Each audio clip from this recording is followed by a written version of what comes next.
Alcara Soft Water Conditioner Solution for hot water problems. Call 9399906356.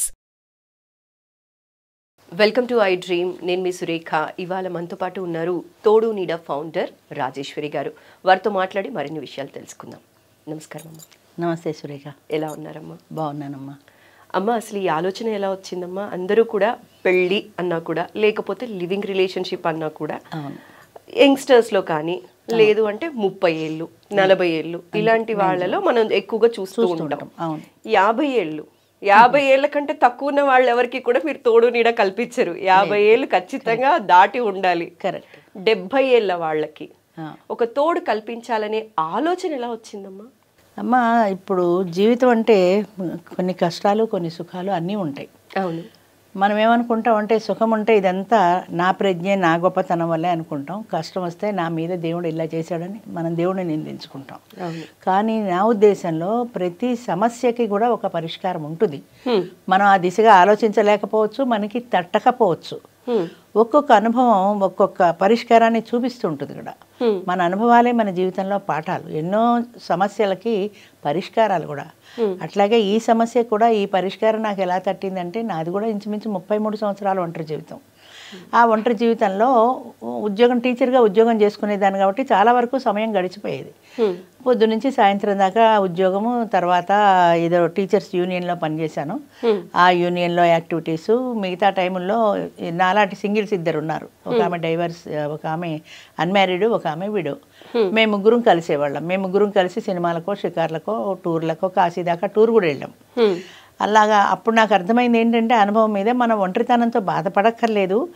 మనకి suitable వాళ్ళని ఎవరినో ఒకరిని చూసుకున్నట్టయితే, లేడీయా జెంట్ అన్నది పక్కన పెట్టండి, ఎవరో ఒక తోడు చూసుకున్నట్టయితే మనం వాళ్ళతో కాలక్షేపం చేయొచ్చు. అలా ఒక 10 సంవత్సరాల పైన వాళ్ళతో కలిసి చేసిన తర్వాత మేము డిసైడ్ అయ్యాం. రిటైర్ అయిన తర్వాత ముగ్గురు 3 పెన్షన్లు పెట్టుకొని, ఒక ఇల్లు అద్దెకి తీసుకొని, ఒక వంట మనిషిని, ఒక పని మనిషిని పెట్టుకుని హాయిగా కాలు మీద కాలేసి కూర్చుందాం. సినిమాకి వెళ్ళాలంటే సినిమా, టూర్ వెళ్ళాలంటే టూర్, ఎక్కడికంటే అక్కడికి వెళ్ళచ్చు. ఆవిడ వండి పెడుతుంది, మనం తిని పెడతాం. 3 రూములు ఉంటాయి ముగ్గురికి. ఎవరి రూమ్లో కాళ్ళు వెళ్ళిపోతాం. కూర్చోవాలంటే హాల్లో కూర్చుంటాం. కామన్గా టీవీ చూస్తాం అని అనుకున్నాం. అంటే ఇక మిగిలిన జీవితం కూడా ఇలాగే, శేష జీవితం ఇట్లాగే గడిపేయాలి అనే ఉద్దేశం, ఆలోచన ఉండేది. అలా ఉండేది. అలా ఉంటున్న సమయంలో రిటైర్ అయిపోయిన తర్వాత నేను మా పెద్ద అబ్బాయి దగ్గర ఢిల్లీ వెళ్ళాను. ఢిల్లీ వెళ్ళిన తర్వాత ఈనాడు పేపర్ తెప్పించేవాళ్ళు నా కోసమని, తెలుగు పేపర్ తెప్పించేవాళ్ళు. ఈనాడు పుస్తకంలో మురిసేను వివాహ బంధం అని ఒక ఆర్టికల్ చూశాను. అదేంటంటే, ఒక 60 ఏళ్ళు దాటిన ఒక వృద్ధుడు, ఒక వృద్ధురాలు ఓల్డేజ్ హోమ్లో ఇక్కడ ఉంటున్నారు. గోల్డేజ్ హోమ్ అనుకుంటా హోమ్ పేరు కూడా, ఇప్పుడుందో లేదో. వాళ్ళ పిల్లలు అమెరికాలో ఉన్నారు. ఆమె కొడుకు, ఈయన కూతురు. వాళ్ళు వీకెండ్స్లో తెలుగు వాళ్ళు కలుసుకునే సందర్భంలో వీళ్ళు కలుసుకున్నప్పుడు ఆ పిల్లలిద్దరూ మాట్లాడుకున్నారు. మన పేరెంట్స్ ఇండియాలో ఉండిపోయారు, మనం ఇక్కడ ఉండిపోయాము, వాళ్ళ మంచి చెడ్డలు చూసేవాళ్ళు లేరు, ఎవరైనా ఒక తోడు ఉంటే బాగుండేదని వాళ్ళు కామన్గా మాట్లాడుకుంటున్నప్పుడు వాళ్ళకి ఐడియా వచ్చింది. వీళ్ళిద్దరిని కలిపి ఒకే చోట పెట్టేస్తే ఒకరికొకరు తోడుగా ఉంటారు కదా, టైంపాస్ అవుతుంది, మంచి చెడ్డ చూసుకోవడానికి కనీసం ఒక మనిషి ఉన్నాడని మనకి ధైర్యం ఉంటుంది అనుకోవడం ఏంటి. వాళ్ళు ఇండియా రావడం ఏంటి, వాళ్ళని మాట్లాడడం ఏంటి, వాళ్ళని ఒప్పించడం ఏంటి, వాళ్ళిద్దరికి పెళ్లి చేశారు. ఓకే. ఆ గోల్డేజ్ హోమ్లోనే. ప్రశాంత్ అనుకుంటా ఆయన పేరు కూడా. కరెక్ట్. గోల్డేజ్ హోమ్ వినడానికే చాలా బాగుంది. అదే అంటే ఇది ఓల్డేజ్ కాదు, వాళ్ళ ఉద్దేశం ఏంటంటే ఇది ఒక గోల్డేజ్. ఎందుకంటే మనం కావలసిన నచ్చిన పనులు చేసుకోవడానికి కావలసినంత తీరిక సమయం చిక్కింది. ఉద్యోగం ఉన్నప్పుడు, పిల్లలు చిన్నవాళ్ళు అయినప్పుడు, బాధ్యతలు ఉన్నప్పుడు అంత ఖాళీ ఉండదు. చేయాలనుకున్నా, మీకు సంగీతం ఇష్టం అనుకోండి, నేర్చుకునే తీరిక ఉండదు. ఇప్పుడు నేర్చుకోవచ్చు. డ్రాయింగ్ ఇష్టం, నేర్చుకోవచ్చు. మీకు విహారాలు ఇష్టం, వెళ్ళొచ్చు. అన్నింటికి తగిన సమయం. ఇంతకంటే గోల్డేజ్ ఏముంటుంది? అందుకని దీన్ని గోల్డేజ్ అన్నారనమాట వాళ్ళు. సరే, మొత్తం మీద అది ఆర్టికల్గా వచ్చింది ఆదివారం పుస్తకంలో. ఆ ఫోటో నన్ను చాలా బాగా ఆకట్టుకుంది. ఇప్పటికీ ఉంది నా దగ్గర ఆ ఫోటో. కడియాలు గజ్జలు పెట్టుకుని 7 గజాల చీర, పాత సాంప్రదాయంలో చీర కట్టుకున్న ఒక వృద్ధ స్త్రీ, 60 ఏళ్ళ ఆవిడ, పంచి కట్టుకుని నిండుగా లాల్చి వేసుకుని ఉత్తరీయం వేసుకుని, అంటే పాత సాంప్రదాయంలో ఉన్న ఒక పురుషుడు, వాళ్ళిద్దరి ఫోటో పెట్టారు. ఆ ఫోటో చూసేప్పటికి చాలా ముచ్చటేసింది నాకు. నిజమే కదా, ఇలాగా ఈ విడివిడిగా ఉండే బదులు ఇలా అయితే ఓ చోట పడి ఉంటారు కదా. ఇప్పుడు న్యూక్లియర్ ఫ్యామిలీలో వచ్చిన సమస్య ఏంటంటే, చిన్న కుటుంబం అంటే భార్య భర్త, పిల్లలు పెద్దవాళ్ళే ఉద్యోగాలకు వెళ్ళిపోతారు. చివరికి వీళ్ళిద్దరూ మిగిలిపోతారు. ఓ 50 ఏళ్ళు వచ్చేటికి పిల్లలు సెటిల్ అయిపోతారు, వీళ్ళు మిగిలిపోతారు. ఈ ఇద్దరిలో ఒకరు చనిపోతే రెండో వాళ్ళ పరిస్థితి ఏంటి? అది నా ప్రశ్న. జాయింట్ ఫ్యామిలీ సిస్టంలో 2-3 జనరేషన్స్ ఉండేవి, అందరూ కలిసి ఉండేవారు. ఈ ఒంటరి జీవితాల్లో ఏమైపోయిందంటే ఒకరు చనిపోతే రెండో వాళ్ళకి దిక్కు దివాణం లేకుండా పోయింది. ఒకే ఒక సొల్యూషన్ ఏంటంటే ఓల్డేజ్ హోమ్. పిల్లలు ఢిల్లీ బొంబాయిలో ఉండొచ్చు, అమెరికాలో ఉండొచ్చు, వీళ్ళని చూసుకోవడానికి వాళ్ళు రాలేరు, వీళ్ళు అక్కడికి వెళ్ళరు. ఈ దేశం కాని దేశం, భాష కాని భాష, వీళ్ళు వెళ్ళరు. అంచేత ఉన్నదల్లా ఓల్డేజ్ హోమ్. ఓల్డేజ్ హోమ్ అనేప్పటికీ మీకు ఫుడ్ షెల్టర్ దొరుకుతుంది. ఫుడ్ షెల్టర్ వీళ్ళింట్లో కూడా ఉంటుంది. అప్పర్ మిడిల్ క్లాస్లో వాళ్ళ ఇంట్లో వాళ్ళే తినగలరు. కానీ కంపెనీ ఏది? ఎవరితో మాట్లాడతారు? ఎంతసేపు పేపర్ చూస్తారు? ఎంతసేపు టీవీ చూస్తారు? మాట్లాడుకోవడానికి ఒక మనిషి కావాలి. After all man is a social animal అని సంఘంలో లేకుండా ఒంటరిగా లైఫ్ లాంగ్ బ్రతకలేరు ఎక్కువ మంది. చాలా వయసు పెరుగుతున్న కొద్దీ కూడా ఈ ఒంటరితనాన్ని తట్టుకోవడం కష్టం అవుతుంది. 25 వయసులో ఒంటరితనం తట్టుకోగలరు. ఓ సినిమాకి వెళ్ళచ్చు, షికార్కి వెళ్ళచ్చు, బయటికి వెళ్ళచ్చు. ఆ ఏజ్లో మీకు ఆ మానసికమైన శక్తి కూడా ఉంటుంది. వయసు తగ్గుతున్న కొద్దీ ఫిజికల్గానే కాకుండా మానసికమైన శక్తి తగ్గిపోతుంది. కష్ట సుఖం మాట్లాడుకోవడానికి ఒక మనిషి కావాలి. జాయింట్ ఫ్యామిలీ కాకుండా సింగిల్గా ఉన్నారు కాబట్టి ఇద్దరు సింగిల్స్, ఇద్దరికి ఇదే సమస్య, కామన్ ప్రాబ్లం ఇది, లోన్లీనెస్. ఈ ఇద్దరిని కలిపి ఒక చోట చేరిస్తే ఈ ప్రాబ్లంకి సొల్యూషన్ ఉంది కదా. ఆయన ఈవిడితో మాట్లాడుకోవచ్చు, ఈయన ఆయనతో మాట్లాడుకోవచ్చు, ఒకరికి బాగాలేకపోతే ఒకరు చూడవచ్చు, ఆయనకి బాగా లేకపోతే ఈవిడ ఎవరికైనా పక్క వాళ్ళైనా పిలుచుకొస్తుంది కనీసం. ముఖ్యంగా మనం పేపర్లలో చూస్తుంటాం, మా బాత్రూంలో కాలు జారి పడిపోయి వృద్ధుడు మరణం అని. ఇలాంటి ప్రమాదాలు వచ్చినప్పుడు ఇంట్లో ఎవ్వరు లేనప్పుడు కష్టం. రెండో వాళ్ళు ఉంటే కనీసం పక్క వాళ్ళనైనా కేకేయగలుగుతారు. అంచేత ఇద్దరికి ఒకరికొకరు తోడు చాలా అవసరం. ఈ వీళ్ళు పడుచు వాళ్ళు ఎవరు వచ్చి చేస్తారు వీళ్ళ దగ్గర. కాబట్టి ఈ ఇద్దరి మధ్యన ఒక భార్యాభర్తల బంధం అనేది, ఆ బంధం చాలా అవసరం. పెయిడ్ అసిస్టెంట్ని పెట్టుకుంటారు డబ్బు ఉంటే, కానీ వాళ్ళకి ఆ ఎమోషనల్ రిలేషన్ ఉండదు కదా. అయ్యో సారి పడిపోయారా అని వాడు టీవీ సీరియల్ చూస్తూ చప్పుడైనా కూడా లేవడవాడు. వాడికి ఏంటంత ఇది? అదే భార్య అటాచ్మెంట్ ఉండాలి కదా. అదే ఒక ఆయన చెప్పాడు నాకు, ఆయన షుగర్ పేషెంట్, రాత్రిపూట షుగర్ డౌన్ అయిపోయి ఆయన స్ప్రో తప్పిపోయాడు, స్ప్రోలో లేడు. రాత్రి తెల్లవారులు అలాగే ఉన్నాడు, ఒక్కడే ఉన్నాడు, ఎవ్వరు లేరు, ఎవరికి తెలియదు. తెల్లారి తలుపులు పాల్గొట్టేదాకా తెలియదు. ఏమంటే బాగలేనప్పుడు డ్రైవర్నైనా ఇక్కడ పడుకోబెట్టుకోవచ్చు కదా అంటే ఆయన ఏం చెప్పారంటే, అమ్మ వాడు కింద వాడు గురు కొట్టి నిద్రపోతూ ఉంటాడు, నాకు ఏదైనా వస్తే వాడికి ఏం తెలుస్తుంది, నేను లేచి వాడిని లేపితే లేస్తాడు. అదే భార్య అనుకోండి పక్కన పడుకుంటుంది, ఒళ్ళు చల్లబట్టమో ఒళ్ళు వేడెక్కడమో, నేను స్పృహ తప్పిపోవడమో, బాడీ బిర్ర బిగిసిపోవడమో, ఏదో ఒకటి తెలిసి ఆమె ఆ స్పర్శతోటి గమనించగలుగుతుంది. అంత బాధ్యత వాడికి ఉండదు కదా. ఎంత కరెక్ట్ అది. అది అంచేత ఒకరికొకరు తోడు ఉండాలి అనే అవసరాన్ని నేను అప్పుడు గుర్తించాను. ఢిల్లీలో అలా దీనికి ఒక బీజం పడింది ఈ ఆలోచనకి. బీజం పడ్డమేంటి, తర్వాత హైదరాబాద్లో మా చిన్న అబ్బాయి రెండో అబ్బాయి ఉంటే ఇక్కడికి వచ్చాను. రిటైర్ అయిన తర్వాతనే ఇవన్నీ. ఇక్కడికి వచ్చిన తర్వాత ఇక్కడ సీనియర్ సిటిజన్ అసోసియేషన్స్ చాలా ఉన్నాయి ఊళ్ళో. ఆ అసోసియేషన్స్లో చేరాను. దీనికి ఎవరైనా సపోర్ట్ ఇస్తారేమో అని చూశాను. చివరికి లాభం లేదని ఇక నేనే మొదలుపెట్టాను. రాజేష్ అని హెల్పేజ్లో పనిచేసే ఒక కుర్రవాడు ఉన్నాడు. ఆ అబ్బాయి కూడా నాకు సలహా చెప్పాడు, అమ్మా ఇలా కాదు, మీకు మీరే ఒక సంస్థని స్థాపించుకోండి, దాన్ని మీ ఇష్టానికి అనుగుణంగా ఎలా నడపాలనుకున్నారో అలా నడపండి అని. నాకు సంస్థలు స్థాపించాలి ఏం తెలియవు బాబు, నాకు ఏదో చేసుకుంటూ పోవడం ఒకటే తెలుసు అన్నప్పుడు ఆ అబ్బాయి దీనికి తోడు ఉండడానికి పేరు పెట్టి రిజిస్ట్రేషన్ చేయించి ఒక గవర్నమెంట్ రిజిస్టర్డ్ ఆర్గనైజేషన్గా తీసుకొచ్చి నా చేతిలో పెట్టాడు. ఆ అబ్బాయి సలహాతోటే నేను ఈ కార్యక్రమం ఈరోజు మొదలుపెట్టాను. అంతకుముందు రాజమండ్రిలో, మా సొంత రాజమండ్రి ట్రై చేశాను, కానీ అక్కడ చిన్న ఊరు కదా, సోషల్ స్టిగ్మా చాలా ఉంటుంది. దీనికేంటి అసలు ఓల్డేజ్ హోమ్లో చేరడానికే ఇష్టపడరు, ఆ ఊళ్ళో దూరంగా వెళ్ళిపోయి ఎక్కడో చేరతారు. అమ్మ సోషల్ స్టిగ్మా అంటే ఇంకొక మాట మాట్లాడాలమ్మా. చెప్పండి. తోడు నీడతో పెద్దవాళ్ళకి ఒక తోడు కల్పించడం వల్ల వాళ్ళు మనసులో ఉన్న భారం అంతా తగ్గుతుంది, నాకు ఒక తోడున్నారనే భరోసాతో ఆనందంగా ఇంకొన్నాళ్ళు జీవనం సాగించొచ్చమ్మా. అవును. అనారోగ్యం బారిన పడకుండా ఉండే అవకాశాలు కూడా ఎక్కువ, ప్రశాంతంగా ఉంటారు. అయితే ఈ వయసులో వీళ్ళకి అవసరమా అని క్వశ్చన్ చేసే వాళ్ళు ఎక్కువ, చాలా మంది. ముఖ్యంగా ఇంట్లో వాళ్ళు, అవును, పిల్లలు కావచ్చు, మాకు సొసైటీలో పేరుండదు అని చెప్పి భయపడేవాళ్ళు, బాధపడేవాళ్ళు, ఒక అందుకు తల్లిదండ్రులకి తోడున్నా బానే ఉంటది అనిపించినా కూడా ఈ సొసైటీ ఏమనుకుంటదో అనే సోషల్ పాస్ ఆన్ చేసే కమెంట్స్ ఎక్కువ ఉంటాయి కదమ్మా.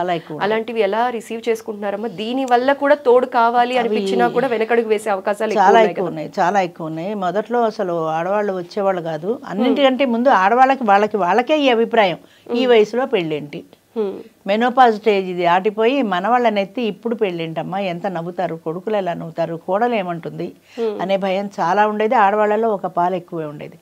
అయితే నేను చెప్పేది ఏంటంటే వయస్సు అనేది పరిమితి, లోవర్ లిమిట్ ఉంది, 18 దాటకుండా పెళ్లి చేసుకోకూడదు అని, అప్పర్ లిమిట్ లేదు.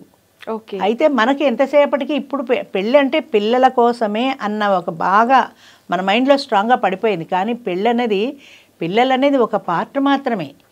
కానీ కలిసిమెలిసి ఇద్దరు ఒక స్నేహబంధంతో కొనసాగే ఒక జీవనయానం అది. ఆ జీవనయానంలో పెళ్లి చేసుకుని ఇద్దరు ఒకటవుతారు, పిల్లలు పుడతారు, పెద్దవాళ్ళు అవుతారు, ఎక్కడెక్కడ ఉద్యోగాలకి రెక్కలు వచ్చి వెళ్ళిపోతారు.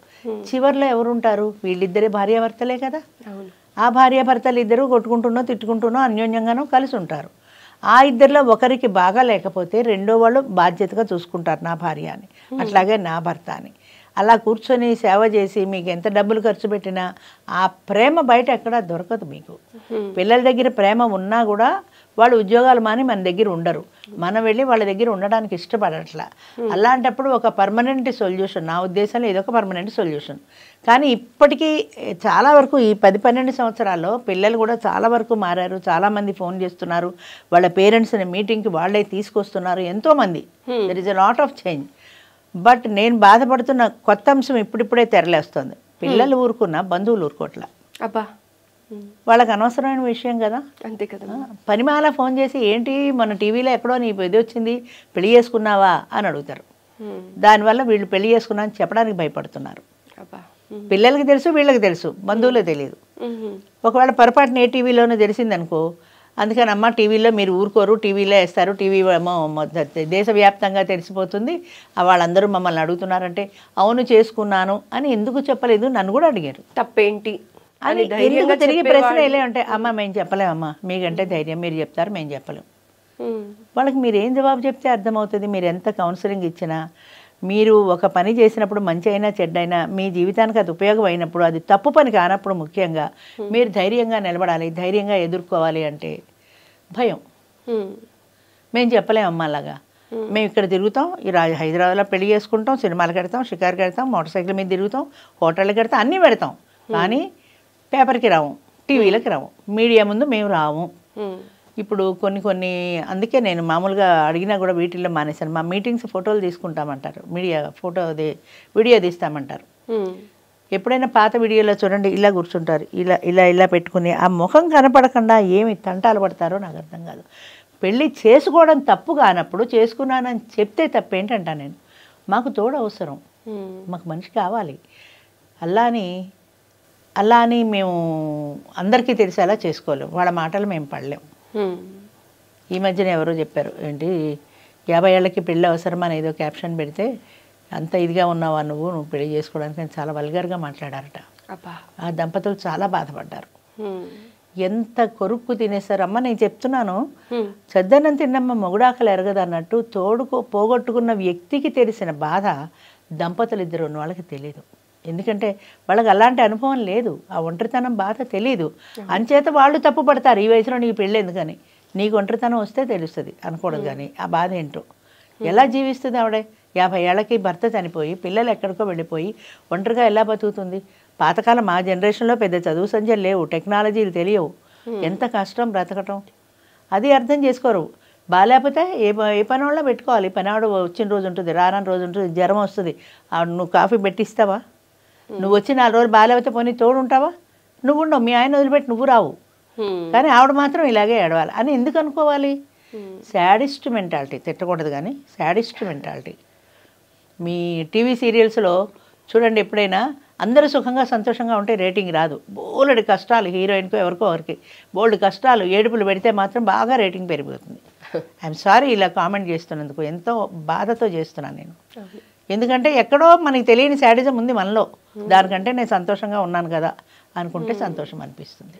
అమ్మ, అయితే మీరు అంటున్నారు ఎంత పెద్దవాళ్ళైనా ఎంత వయసు పడిన వాళ్ళకన్నా తోడు కానీ నీడ కానీ అవసరం తప్పనిసరిగా అనేసి మీరు అంటున్నారు కదా. అయితే ఈ మధ్య కాలంలో చూసినట్లయితే చాలా మంది యువతరం పెళ్లి చేసుకోవడానికి కూడా ఇష్టపడట్లేదు. ఒంటరిగా సంతోషంగా బతకగలం, మాకెందుకు పెళ్లి, పెళ్లి చేసుకుని ఎంతమంది సుఖంగా ఉన్నారు అన్న క్వశ్చన్ తో పెళ్లి చేసుకోకుండా మిగిలిపోతున్నారు. అలాంటి వాళ్ళకి మీరు ఇచ్చే సలహా అమ్మ? ఎంతవరకు అవసరం అంటారమ్మా పెళ్ళి? స్ట్రైట్ క్వశ్చన్ అయితే. అది కరెక్ట్ క్వశ్చన్ ఇది. ఎందుకంటే పెళ్ళి అనేది లేకుండా జీవించగలుగుతున్నారు. ఇప్పుడు నాకు రోజు వంట ఇష్టం లేదు, ఎందుకని? ఆల్టర్నేట్ ఉంది బయట. ఇది కాకపోతే హోటల్కి వెళ్ళి తింటాను, స్విగ్గీకి వెళ్ళి తెచ్చుకోగలిగిన ఆల్టర్నేట్ ఉంది కాబట్టి. ఇదే ఒక 50 ఏళ్ల కిందట ఓపిక ఉన్నా లేకపోయినా చచ్చినట్టు ఆ కట్టెల పొయ్యి మీద వండుకు తినాల్సిందే కదా. ఇంకోటి బయట నుంచి భోజనం వచ్చే అవకాశం లేదు. ఇప్పుడు మార్కెట్లో అన్నీ దొరుకుతున్నాయి అనకూడదు, కానీ డబ్బు పెడితే దొరకని వస్తువు లేదు, దొరకని మనిషి లేరు. 100 రూపాయలు టిప్ ఇస్తే ఆఖరికి సర్వర్ కూడా చాలా ప్రేమగా వడ్డిస్తాడు. ప్రేమను కూడా కొనుక్కునే రోజులు వచ్చాయి. అంచేత పెళ్ళే ఎందుకు? పెళ్ళి లేకుండా మన అవసరాలు తీరుతున్నప్పుడు పెళ్ళి ఎందుకు? పెళ్ళి అనే బంధంలో ఉండడానికి ఇష్టపట్టలేదు ఆడవాళ్ళు కూడా. పిల్లల్ని కనడానికి, పెళ్ళైనా కూడా పిల్లల్ని కనడానికి ఇష్టపట్టాల. ఏం చేతంటే పెళ్ళి అనే దాంట్లో సర్దుకోవాలి. ఈ సర్దుకోవడం అనేది చాలా కష్టమైపోయింది. పాత ప్రపంచంలో 50 ఏళ్ళు 100 ఏళ్ల కిందట అయితే సర్దుబాటుతోటే జీవితాలు వెళ్ళేవి. ఒకళ్ళొకళ్ళు పోట్లాడుకున్నా మాట్లాడుకున్నా మళ్ళీ కలుసుకునేవాళ్ళు. ఆ ఎమోషనల్ రిలేషన్ ఉండేది. ఇప్పుడు అలాంటి రిలేషన్స్ లేవు. ముఖ్యంగా అనకూడదు, కానీ ఈ స్త్రీ విద్య వచ్చిన తర్వాత, ఉమెన్ ఎంపవర్మెంట్ పెరిగిన తర్వాత, స్త్రీలో స్వతంత్ర భావాలు పెరిగిన తర్వాత, ఇదివరకు స్వతంత్ర భావాలు లేవు, అణిగిమణిగి ఉండేది. అలానే ఉండాలని నేను అంటలేదు, అణిగిమణిగి జీవించింది. ఎందుకంటే దానికంటూ స్వేచ్ఛ లేదు, స్వతంత్రం లేదు, ఎకనామికల్ ఇండిపెండెన్స్ లేదు. పుట్టింటికి వెడితే వాళ్ళు మళ్ళీ తిట్టి అక్కడికే పంపిస్తారు. ఎక్కడ బతుకుతుంది, ఎలా బతుకుతుంది? అదే ఈ రోజుల్లో 30 ఏళ్ళమ్మ అయిందనుకోండి, తేడా వస్తే ఇష్టమైతే వస్తా, మీరు ఓకే అంటే, మీరు వద్దంటే నేను ఉమెన్స్ హాస్టల్లో ఉండి బతుకుతాను, మీ లెక్క ఏంటి అనే అవకాశం ఎక్కడొచ్చింది? ఉమెన్స్ హాస్టల్ అనేది ఒకటి వచ్చింది కాబట్టి. అలాగే పెద్దవాళ్ళు కూడా పిల్లల దగ్గర ఉండకుండా, నీకు ఇష్టమైతే చెప్పు, లేదంటే హాయిగా నేను ఓల్డేజ్ హోమ్కి పోయి ఉంటా అని ఎందుకు బెదిరిస్తున్నారు? ఓల్డేజ్ హోమ్ అనే ఆప్షన్ వచ్చింది. జీవితంలో ఆప్షన్ లేనప్పుడు చచ్చినట్టు సర్దుకుంటాం, కష్టమైన సుఖమైన. ఆప్షన్ అనేది ఎప్పుడైతే వచ్చిందో సర్దుకోం. తేడా వస్తే ఓల్డేజ్ హోమ్కి వెళ్ళిపోతాం అని పెద్దవాళ్ళు అంటారు. నువ్వు వద్దంటే నేను వర్కింగ్ ఉమెన్స్ హాస్టల్లో ఉండి నా బతుకు నేను బతుకుతాను, అంతేగాని నేను వాడితో కాపురం చేయనని పిల్ల అంటుంది. చెప్పే స్థాయిలో, కంట్రోల్ పెట్టే స్థాయిలో పేరెంట్స్ కూడా లేరు. ఇప్పుడు పెళ్లి కాకపోయినా అంతే, 30 ఏళ్ళైనా అంతే, నాకు పెళ్ళి ఇష్టం లేదు, నేను ఇలాగే ఉండాలనుకున్నా. ఎందుకు ఒక డామినేషన్? ఒక డామినేషన్లో ఎందుకు ఉండాలి? ఆ డామినేషన్ అని వాళ్ళు అనుకుంటారు, సర్దుబాటు అని వీళ్ళు అనుకుంటారు. ఏదైనా ముందు ఒకళ్ళ పట్ల ఒకళ్ళకి ఇష్టం కానీ ఆ సర్దుబాటు గుణం కానీ ఎప్పుడైతే లేదో పెళ్లి చేసుకున్నా కూడా అవి నిలబడవు. అందుకే డైవర్స్ ఎక్కువవుతుంటాయి. అమ్మ, ఇందాక మనం మాట్లాడినట్టుగా ఒక వయసులో అనిపించకపోవచ్చు నాకు తోడు అవసరం అని. అవును. ఒక వయసు దాటిన తరువాత నాకు తోడు కావాలి అనుకున్న వాళ్ళకి ఆ టైంలో కూడా మీరు ఒక సంస్థతో పెద్దవాళ్ళకి సపోర్ట్ చేస్తున్నప్పటికీ కూడా పెళ్లి చేసుకొని వాళ్ళకి ఎందుకమ్మా సపోర్ట్ చేయట్లేదు?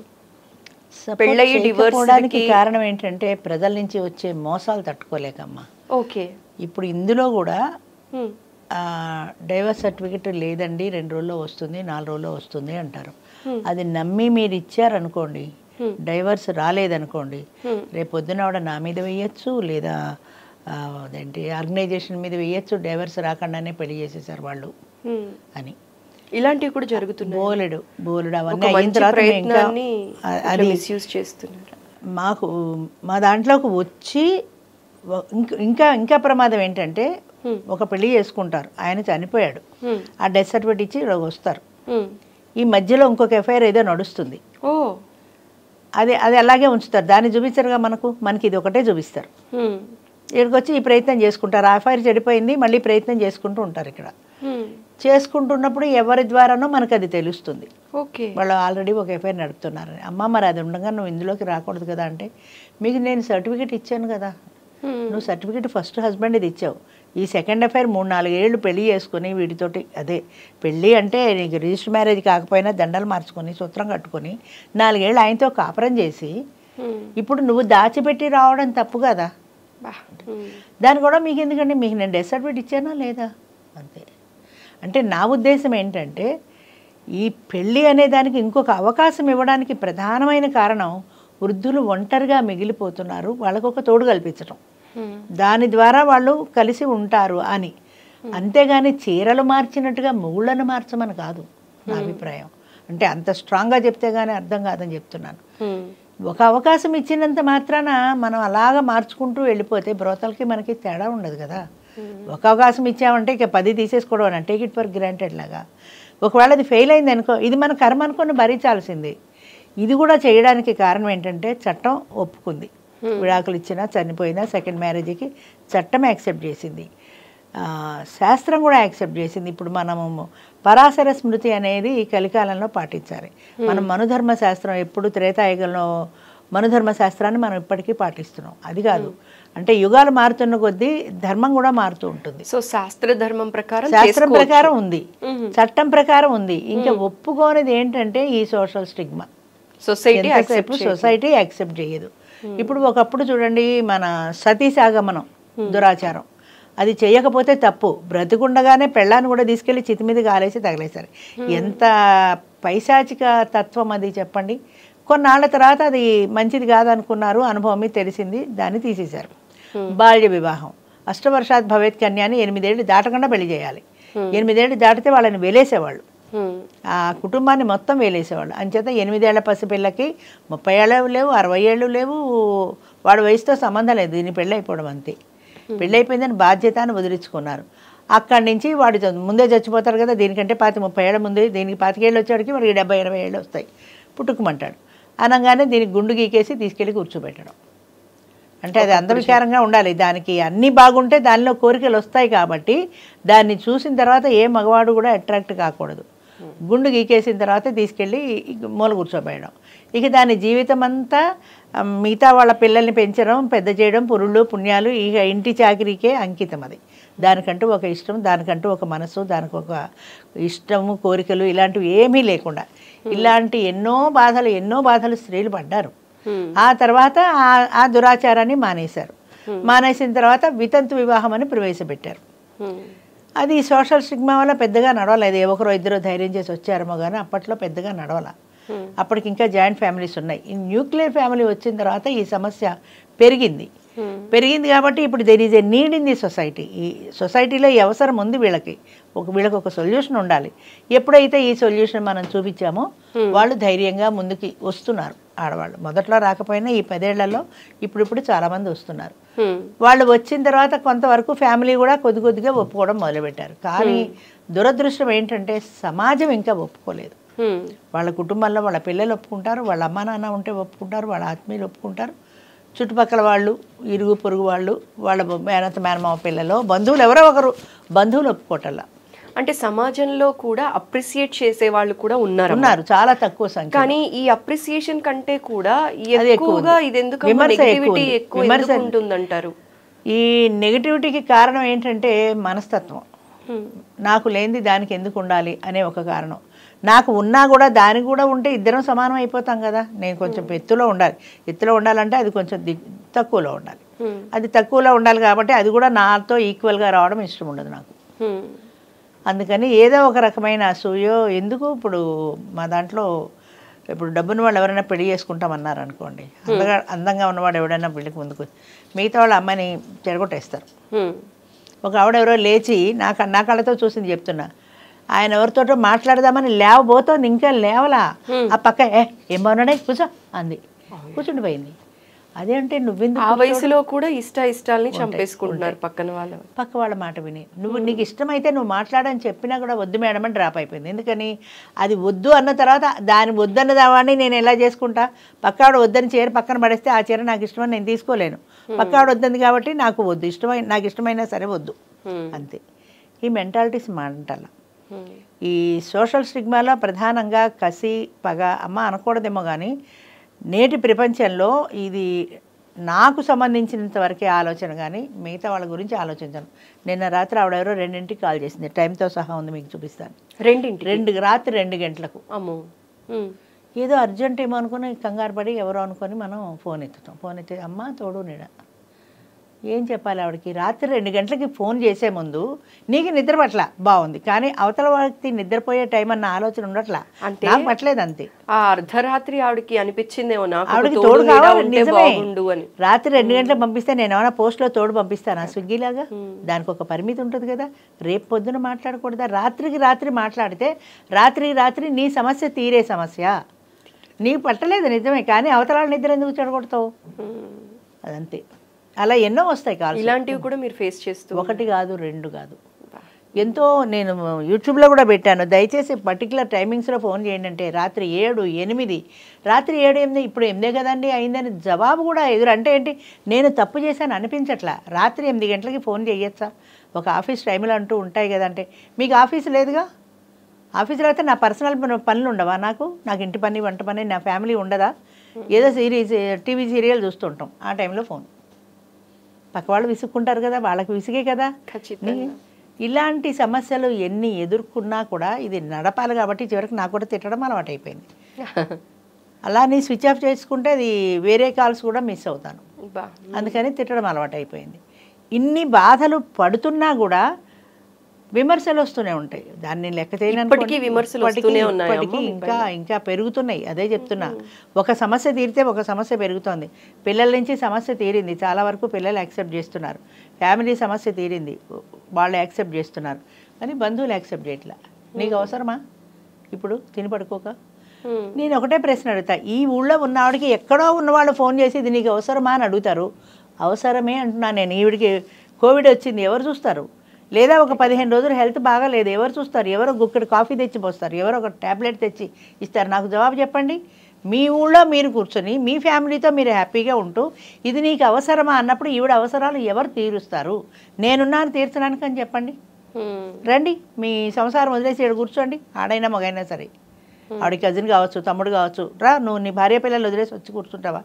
కన్నా పిల్లలు కూడా రాలేరమ్మా, ఎవరైనా సరే కొంతవరకే పరిమితి ఉంటుంది. ఆవిడ పిల్లలు, ఆవిడ చదువు, ఆవిడ భవిష్యత్తు వదులుకొని ఎన్ని రోజులు రాగలుగుతారు? అదెందుకు అర్థం చేసుకోరు? ఆ బాధ ఎందుకు అర్థం చేసుకోరు? ఎవడైనా బయటవాడు వచ్చి సహాయం చేస్తే ఊరుకుంటారా? అమ్మో పాతివరచ్చి మంట కలిసిపోతుంది. పక్కింటాడు కూడా వచ్చి సహాయం చేయకూడదు. అమ్మ పెట్టేది అడుక్కు తినానివ్వదని నువ్వు చెయ్యవు, ఇంకోళ్ళని చేయనీయవు. మరి ఎలా మాట్లాడినా కూడా ఒంటరి మహిళ మీద నిందలు పడుతూ సహజంగా పడతాయి. పడడానికి అవకాశాలు కూడా ఎక్కువ.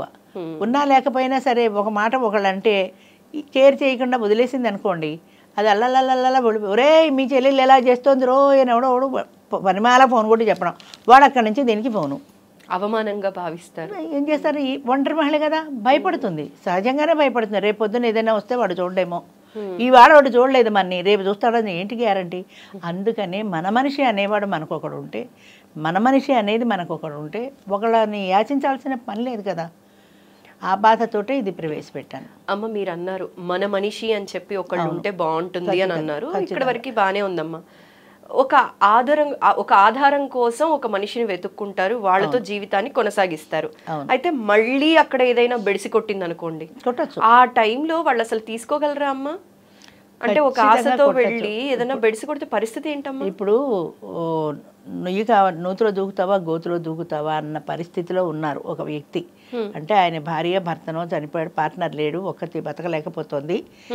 ఒంటరిగా అయినా ఇలా జీవితం అంతా బతకాలి, లేదా ధైర్యం చేసి ఏదో ఒక తోడు తీసుకుని బతకాలి.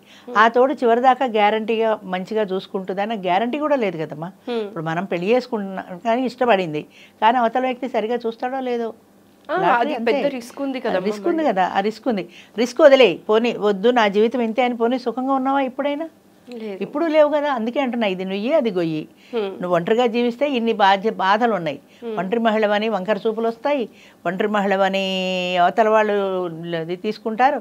ఒంటరి మహిళ కాబట్టి ఒక ఆవిడ చెప్పింది, బంధువులు 5 నిమిషాలు ఆవిడ ఇంట్లో ఉండనియరట. ఆవిడ ఇంట్లో ఆవిడని, మా అమ్మాయికి బాగాలేదు, కొంచెం ఒక్కదానిమే ఉన్నావుగా, నాకు తోడరా, కొంచెం హెల్ప్ చేయి. మా అమ్మాయికి పురుటి రోజులు, హెల్ప్ చేయి. మా అబ్బాయికి ఇంకోటి హెల్ప్ చేయి. అంటే ఇది ఖాళీ టికెట్ కాబట్టి ప్రతి వాళ్ళు పిలవడమే. అయ్యో పాపం అని ఎడుతుంది, నేను ఒంటరి మహిళని, రేపొద్దున వాళ్ళు నాకు సాయం చేయాలి కదా అని. రేపొద్దున చేస్తారో మాంతారో కానీ ముందు ఈవిడ సాయం చేయాలి. చేయడం అవసరమే, కానీ నీ జీవితాన్ని వదిలిపెట్టుకొని కాదు కదా. అదే ఆవిడ జీవితం ఆడుకుంటే గొడవ లేదు కదా. అయితే అవతల వ్యక్తి చూస్తాడా అన్న గ్యారంటీ ఎవ్వరు ఇవ్వరు. నన్ను కూడా అడుగుతారు అదే, అమ్మ అవతల వ్యక్తి చూస్తాడా? నేను ఎలా చెప్తాను? నా కొడుకే నేను గ్యారంటీ ఇవ్వలేను, వాడు చూస్తాడా కోడల్ని చూడ్డా అనేది వాళ్ళిద్దరికీ సంబంధించిన సమస్య. ఇది మీ ఇద్దరికీ సంబంధించిన సమస్య, మీ అడ్జస్ట్మెంట్. నువ్వు ఇవాళ సినిమాకి రమ్మంటే రాలేదు కదా అని ఆయన నన్ను సినిమాకి రమ్మంటే రాలేదు, నన్ను బాధ పెట్టాడంటే దానికి నేను గ్యారంటీ ఇవ్వలేను కదా. మీ సర్దుబాటులో ఉంటుంది. ఎవరి జీవితమైనా అంతే. పిల్లల పెళ్లి కన్న తల్లిదండ్రులు కన్నెదారి పోసినా కూడా వాళ్ళ జీవితం సుఖంగా అవుతుందనే గ్యారంటీ ఎవ్వరు ఇవ్వలేవరమ్మా. అది వాళ్ళ అడ్జస్ట్మెంట్, అది వాళ్ళ అదృష్టం, వాళ్ళ తలరాత అంతే. ఒక ప్రయత్నం చేస్తున్నాం అంతే. మరి అదృష్టం బాగుండి హ్యాపీగా ఉన్న వాళ్ళు ఉన్నారు. 10 ఏళ్ళ 72 ఏళ్ళకి ఆయన పెళ్లి చేసుకుంటే 72 ఏళ్ళకి పెళ్లి ఆయన 62 ఏళ్ళ స్త్రీని పెళ్లి చేసుకుంటే ఎంత అద్భుతమైన కథ అది. శ్రీహరి గారి ఇంటర్వ్యూ ఉంది, తమ సమాజ జ్యోతిర్గమయ అని యూట్యూబ్లో కూడా ఉంది. ఆయనకి షుగర్ ఉంది, బీపీ ఉంది, రోజు నిద్ర మాత్రలు వాడతాడు నిద్ర పట్టక. అంతకు మించి రాత్రి పగలు డ్రింక్ చేస్తాడు. భార్య పోయిన తర్వాత లోన్లీనెస్ పోగొట్టుకోలేక రాత్రి పగలు డ్రింక్ చేసే మనిషి షుగర్ కంట్రోల్కి వచ్చింది, బీపీ కంట్రోల్కి వచ్చింది, నిద్ర మాత్రలు మానేశాడు, మంచిగా నిద్ర పడుతోంది. అన్నిటికంటే ఆశ్చర్యకరమైన విషయం, అసలు డ్రింక్ మానేశాడు. అద్భుతం. అది అసలు సాధారణంగా ఎవరికి జరగదు. అది కొద్ది రోజులు నడుస్తోంది, కంటిన్యూ అవుతోంది. ఆవిడ కూడా ఎప్పుడు డ్రింక్ గురించి అడగలేదు, మామూలుగా తాగుతున్నాడు. ఒక రోజున ఆవిడ తలస్నానం చేసి ఏదో పట్టు చీర కట్టుకొని ఇంట్లో అటు ఇటు తిరుగుతుంటే ఆయనకి అనిపించిందిట, ఈవిడ ముత్తైదుగా నా దగ్గరికి వచ్చి వైధవ్యంతో ఉన్న మనిషి నన్ను పెళ్లి చేసుకుని ముత్తైదు అయ్యి చక్కగా పట్టుచీర కట్టు కలకలాడుతూ నట్టింట్లో తిరుగుతుంటే ఎంత బాగుంది చూడటానికి. ఆ మనిషి అట్లా జీవితకాలం 4 కాలాల పాటు ఉండాలంటే ముందు నేను ఉండాలి కదా, 4 కాలాల పాటు. నేను లేకపోతే మళ్ళీ ఆవిడకి ఆ వైధవ్యమే కదా. అంచేత ఆవిడ కోసమైనా నేను ఆరోగ్యంగా ఉండాలి అని అనుకున్నట్టు జస్ట్ మైండ్లో ఒక థాట్ వచ్చింది అంతే. ఆ రోజు నుంచి ఈ రోజు వరకు ఆయన డ్రింక్ ముట్టుకోలేదుట. నేను అడిగాను, అంత ఉన్నపళంగా మానకూడదు, సైడ్ ఎఫెక్ట్స్ వస్తాయి, నెమ్మదిగా మానాలని డాక్టర్లు కూడా అంటారంటే నాకేమీ కనపడలేదమ్మా, నాకేమీ రాలేదు కూడా ఇంతవరకు. పగలు రాత్రి మొత్తం గ్లాస్ మానేశాను. మరి మీ ఫ్రెండ్స్ గొడవ చేయరా రమ్మని అడిగా. ఎప్పుడైనా గొడవ చేస్తే వెళ్తాను, ఏ కూల్ డ్రింక్ తాగుతాను. అసలు ఒకలాంటి ఎవర్షన్ వచ్చిందంటాడు, అదే ఆశ్చర్యం. ఎంత అద్భుతమైన ఆనందం, మరి వినడానికే ఎంత బాగుంది అది. ఎంత అన్యోన్యంగా ఉన్నారు, ఆవిడ మీద ఎంత ప్రేమతో ఆయన ఇట్లా చేశాడు. 10 years ఎంత గ్రాండ్గా సెలబ్రేట్ చేసుకున్నారు జీవితం వాళ్ళకి కదా. ఆవిడ చెప్తుంది, ఆవిడ పేరు కూడా రాజేశ్వరి. 100కి 100% నేను సంతోషంగా ఉన్నానండి, 1% కూడా తక్కువ లేదు. 99 కూడా కాదు, 100కి 100 అంటుంది. ఆడవాళ్ళు 100కి 100 ఒప్పుకోరు ఇప్పుడు, జనరల్గా యాక్సెప్ట్ చెయ్యం. ఎక్కడో అక్కడ ఇంత లోటు కనబడుతుంది మనకి. అలాంటిది ఆవిడ చెప్తుంది. మరి 72 ఏళ్ల పురుషుల్లో ఏవి చూసి ఆవిడ 100కి 100% సంతోషంగా ఉన్నానని చెప్పింది చెప్పండి. ఇంకొక జంట ఉన్నారు, ఆవిడ కన్వర్టెడ్ క్రిస్టియన్, ఆయన నార్త్ ఇండియన్. ఆయనకి తెలుగు రాదు, ఈమెకు హిందీ రాదు. హిందీ అర్థమవుతుంది కానీ తిరిగి రిప్లై ఇవ్వడం రాదు. ఓకే. ఆయన తెలుగు మాట్లాడితే వింటాడు కానీ తిరిగి తెలుగులో జవాబు చెప్పడం రాదు. అర్థమవుతుంది, మాట్లాడతాడు. అయినా ఇద్దరు పెళ్లి చేసుకుని చాలా హ్యాపీయెస్ట్ జంట వాళ్ళు. అవునమ్మా. ఒకళ్ళకొకళ్ళు ఏదన్నా నేను అడిగాను, ఎలా అర్థమవుతుంది మీకు కమ్యూనికేషన్ ఎలా అంటే, మాది లవ్ లాంగ్వేజ్ అన్నారు వాళ్ళు. ఇషారం అంటే అర్థంతో హావభావాలతో మేము అర్థం చేసుకోగలమని. ఆయన రోటీ మానేశాడు, నాన్ వెజ్ మానేశాడు. ఇవిడ కన్వర్టెడ్ క్రిస్టియన్ బ్రాహ్మణ్ కదా, ఇవి నాన్ వెజ్ తినదు. ఓకే. ఇంకోటి కూడా ఏదో మానేశాడు, సిగరెట్ మానేశాడు. ఎట్లా మానేసావయ్యా అని అడిగితే, ఆమె ఒంటరిగా ఉండే స్త్రీ కదా, ఆవిడకి సిగరెట్ వాసన అలవాటు ఉండదు కదా, ఇంట్లో ఎవరు మగవాళ్ళు లేరు కాబట్టి. ఇప్పుడు పక్కన కూర్చొని సిగరెట్ తాగుతుంటే ఆమె ఇబ్బంది పడుతుంది, అందుకని మానేశాను. సరే, నాన్ వెజ్ ఎందుకు మానేసావు? ఆవిడ బ్రాహ్మణ్ లేడీ కదా అండి, ఆవిడ నాన్ వెజ్ తినదు. ఆవిడ పక్కన కూర్చొని నేను చేప ముళ్ళే ఎరుకుంటూ ఇట్లా తింటుంటే ఆవిడ అసహించుకుంటుంది. ఇష్టమైన వాళ్ళ కోసం ఇష్టమైనవి వదిలేయటం. అంటే ఆయన కూతురు అడిగింది, రోటీ ఎందుకు మానేశాడో అడగండి అని. ఆవిడకి చేయడానికి కష్టమేమో. కాదు, రోటీ మానేయాల్సిన అవసరం ఏమొచ్చిందయ్యా అంటే, ఆయన ఏం చెప్పాడో తెలిసిన, ఆవిడ అన్నం కలిపి మెత్తగా వండి చంటి పిల్లలకి వండినట్టు పిసికి ముద్దలు చేసి పసిబిడ్డకు తినిపించినట్టు నా నోటికి అందించి తినిపిస్తుంటే నాకు ఈ రోటీ గట్టిగా ఉందమ్మా, ఇప్పుడు తినాలనిపించట్లేదు అన్నాడు. అసలు ఆ ప్రేమకి మీరు చెప్పగలుగుతారా? ఎన్ని కథలు అలాంటివి, ఎన్ని. అది కాక ఆయన అసలు పెళ్లి కూడా ఆయన భార్యని పోలికల్లో ఉందని చేసుకున్నాడు ఆవిడ్ని. ఆయన భార్యలాగే ఉంది, పోలికలు చాలా ఉన్నాయట. అందుకని ఆ పేరుతోటే పిలుస్తాడు కూడా ఆవిడ్ని. మరి వాళ్ళ మధ్య భాష అడ్డొచ్చిందా? వాళ్ళు middle, lower middle, upper class high class ఏం కాదు. ఏ బంధం వాళ్ళిద్దరిని ఎలా కట్టిపడేసింది చెప్పండి. ఈ వయసులో ఎవరో అప్పుడప్పుడు వేరే వేరే కామెంట్స్ చూస్తుంటా, ఈ వయసులో ప్రేమ పుడుతుందా అంటారు. చాలామంది పుట్టదనే అంటారు, నిజమే పుట్టకపోవచ్చు కూడా, కానీ ఒక స్నేహబంధం అనేది ఉండొచ్చు కదా. నువ్వు భార్యాభర్తల బంధం అనేది పక్కన పెట్టు, నీకంటూ నీ కోసం వచ్చిన ఒక తోడు, నీతో పాటు లైఫ్ లాంగ్ ఉండే ఒక కంపానియన్, అలాగే అనుకో. పాత జ్ఞాపకాలు పోతాయని నేను అనను, కానీ మరుగున పడతాయి. భగవంతుడు ఇచ్చిన గొప్ప వరం ఏంటంటే ప్రతి మనిషికి మర్చిపోవటం. ఎంతటి బాధనైనా కానీ రోజులు గడుస్తున్న కొద్దీ మర్చిపోతాం. గాయం ఎలా అయితే మానుతుందో అది కూడా రోజులు గడుస్తున్న కొద్దీ మానుతుంది. రోజులు నడవ కాబట్టి ఒక ఆల్టర్నేట్ ఎత్తుక్కుంటారు. ఆల్టర్నేట్తో ఇప్పుడు చాలామంది మారుటి తల్లి అంటారు సరే. తల్లి స్థానం ఎప్పటికీ తల్లిదేనమ్మా. తల్లి స్థానాన్ని ఇంకొక నేను ఆ తల్లి స్థానంలో ఊహించలేనంటారు పిల్లలు. తల్లి స్థానంలో ఈవిడ రాదు, ఇదేమి ఆఫీస్ సీట్ కాదు. ఒక మనిషి వెళ్ళగానే ఇంకొక తల్లి వచ్చి కూర్చోవడానికి. ఆవిడ సీట్ ఎప్పటికీ ఆవిడదే. ఈవిడ వచ్చింది అంటే వేరే మీ ఫ్యామిలీ ఫ్రెండ్గా అనుకోండి, a friend of your father, a caretaker of your father, a family friend of your family. అలా ఆ దృష్టితో చూస్తే మనకి తేడా రాదు. వేరే దృష్టితో ఎప్పుడైతే ఈవిడ సవితల్లి అని వీళ్ళు సవితి పిల్లలని సినిమాలో సూర్యకాంత్ అలా ఆవిడ చూస్తే ఎప్పటికీ కలవరు వాళ్ళు. ఇప్పటికి ఎన్ని జంటల్ని కలుపుంటారు? అబ్బో నేను లెక్క పెట్టడం మానేశాను. 5-6 ఏళ్ల కిందటనే 500 పైన అయ్యానే మానేశాను. నాకు లేటెస్ట్ అయితే నవంబర్లో అయింది 4-5 అయ్యాయి. 3 ఫోటోలు అయితే నా దగ్గర ఉన్నాయి. 3 ఖచ్చితంగా నాకు కన్ఫర్మ్ చేశారు. తర్వాత వచ్చిన మార్పు ఏంటంటే చెప్పడం మానేశారు. ఎందుకంటే మేమేం డొనేషన్లు అడగం. వాళ్ళు ఏదైనా ఇస్తే సంతోషంగా తీసుకుంటాం, లేకపోతే లేదు. అడుగుతామేమో అంటే మ్యాట్రిమోనియల్స్ అడుగుతారు కదా పెళ్లి సెటిల్, అందుకని ఆ మైండ్ సెట్తో ఉంటారు. ఏమన్నా అడుగుతారేమో మనకి ఎందుకు వచ్చింది అని మానేస్తారు. కనీసం చెప్పండి అయ్యా మాకు ఒకటి అయిందని రాసుకుంటాం, మీ అప్లికేషన్ తీసి పక్కన పెట్టుకుంటాం అన్న కూడా చెప్పరు. అది ఆ నోట ఏడాదికో 2 ఏళ్లకో ఎప్పటికో తెలుస్తుంది. కొంతమంది ఫోన్ చేసి చెప్తారు, మా ఊళ్ళోనే ఉన్నాడండి, మీ దాంట్లోనే పెళ్ళి అయిందిట, ఆయనకు మీ నెంబర్ ఇచ్చాడు, వీళ్ళ దాంట్లోనే పెళ్ళి అయింది, మీరు కూడా ట్రై చేసుకోండి అని. అప్పటిదాకా మాకు తెలియదు, ఓహో వాళ్ళ పెళ్ళయింది కావాలి అనుకుంటాం. ఒకవేళ తిరిగి అడిగితే లేదండి అని చెప్తారు. అంటే మనుషుల్లో నిజాయితీ ఎలా మారుస్తోందో రోజు రోజుకి. సరే ఎక్కడో ఒకటి మనకి చెప్పకపోయినా పర్వాలేదు, కనీసం పెళ్లి చేసుకున్నారు కదా అంతే చాలే అరే ఊరుకుంటాం. మొన్న లేటెస్ట్ 3 మాకు అఫీషియల్గా తెలియక 5 పెళ్ళిళ్ళు అయ్యాయి మొన్న నవంబర్లో. అలా ఫస్ట్లో అమ్మ ప్రతి మీటింగ్కి 2-3 కంపల్సరీగా అయ్యేవి. పొద్దున్న మీటింగ్ పెడితే సాయంత్రం 5ంటికి 2-3 అక్కడే డిక్లేర్ చేసేసేవాళ్ళు. నాకే ఆశ్చర్యం వేసేది అంత తొందరగా ఎట్లా నిర్ణయం తీసుకుంటున్నారని. కొంచెం ఆచితూచి వ్యవహరిస్తున్నారు ఇప్పుడు. ఇదివరకు అంత తొందరపడి నిర్ణయాలు తీసుకోవటల్లా కొద్ది రోజులు ఆలోచించుకొని, కొద్ది రోజులు ఫోన్లో మాట్లాడుకొని, వాళ్ళ పిల్లలతో పెద్దలతో సంప్రదించుకొని అన్నీ అయిన తర్వాత అప్పుడు నెలకో 2 నెలలకో ఒకళ్ళెవరో మొన్న 10 నెలలు మాట్లాడుకున్నట్టు వాళ్ళిద్దరు పెళ్లి చేసుకోవడానికి. అబ్బా 10 నెలలు మాట్లాడుకొని వాళ్ళు పెళ్లి చేసుకుందాం అనుకున్న తర్వాత వాళ్ళ పిల్లలకి చెప్పి, వాళ్ళ పిల్లలు మాట్లాడి, పెద్దలు మాట్లాడి, వీరు వారింటికి వెళ్ళి చూసి, వారు వీరింటికి వెళ్ళి చూసి, ఇదంతా అయ్యాడికి 10 నెలల తర్వాత పెళ్లి చేసుకున్నారు. ఎంత అదే చెప్తుంటారు ఎంత ప్లానింగ్ చూడండి. అప్పుడప్పుడు ఇందాక చెప్పినట్టుగా డ్రింక్ మానేసిన ఆయన, ఈ రోటీ మానేసిన ఆయన, ఇలాంటి కథలు విన్నప్పుడు చాలా సంతృప్తి అనిపిస్తుందమ్మా. ఎంత అన్యోన్యంగా ఉన్నారు, ఎంత బాధపడ్డారు ఒంటరితనంలో, అలాంటి వాళ్ళు ఇవాళ హ్యాపీగా ఉన్నారు కదా అని ఈ జన్మకి ఇది చాలా అనిపిస్తుంది. కానీ నాకు ఆ సంతోషాన్ని సంతృప్తిని ఉండనివ్వటం లేదు. నేను అదే బాధపడతా.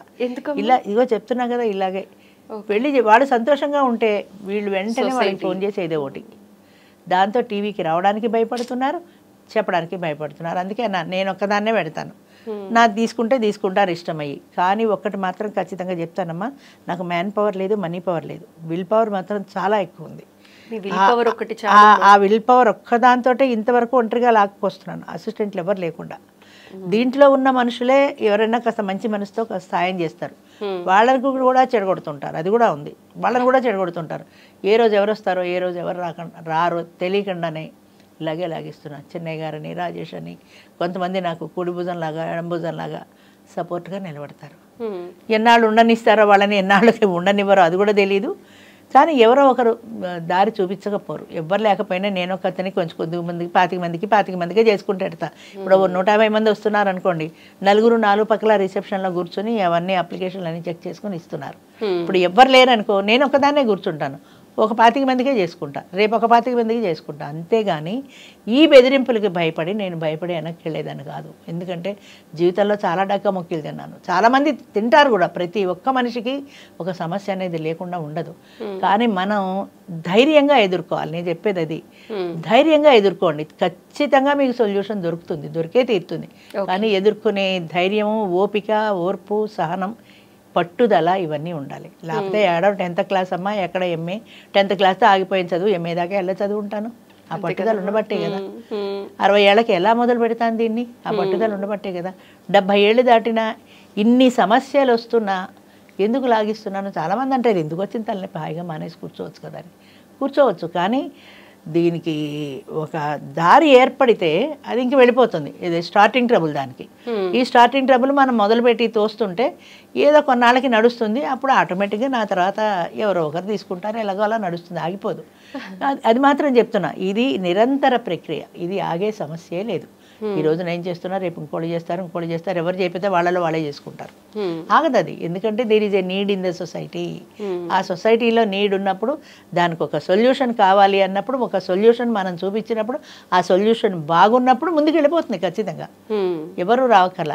ఎప్పుడో దీనికి ఏదో ఒక ఇబ్బంది వస్తుంది. ఆ ఇబ్బంది వచ్చినప్పుడు మళ్ళీ ఇంకొక ప్రక్రియ ఏదో. ఇప్పుడు ఆయన ఎవరో చెప్పారు, ఒక సైకాలజిస్ట్ ఏం చెప్పారంటే, సమాజం అనేది తన అవసరాలకు అనుగుణంగా మారుకుంటూ వస్తుంది. సమాజంలో వచ్చే మార్పు ఉంది, అది ఒక్కసారిగా వచ్చింది కాదు. తన అవసరానికి ఏదో ఒక సొల్యూషన్ దొరుకుతుంది, ఆ సొల్యూషన్తో పెడుతుంది. ఆ సొల్యూషన్కి కొన్నాళ్ళకి ఇబ్బంది వస్తుంది.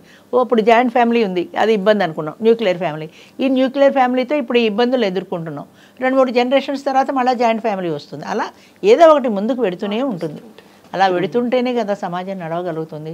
కాకపోతే దీనికి కాస్త 4 కాలాల పాటు ఇలాంటి భయపెట్టకుండా కనీసం వాళ్ళ జీవితం వాళ్ళని జీవించనిస్తే చాలు. నేను కోరుకునేది అది ఒక్కటే. మీకు ఏదైనా కోపం ఉంటే నా మీదే తీర్చుకోండి. ఇది మూల విరాట్ నేను కదా మొదలుపెట్టింది.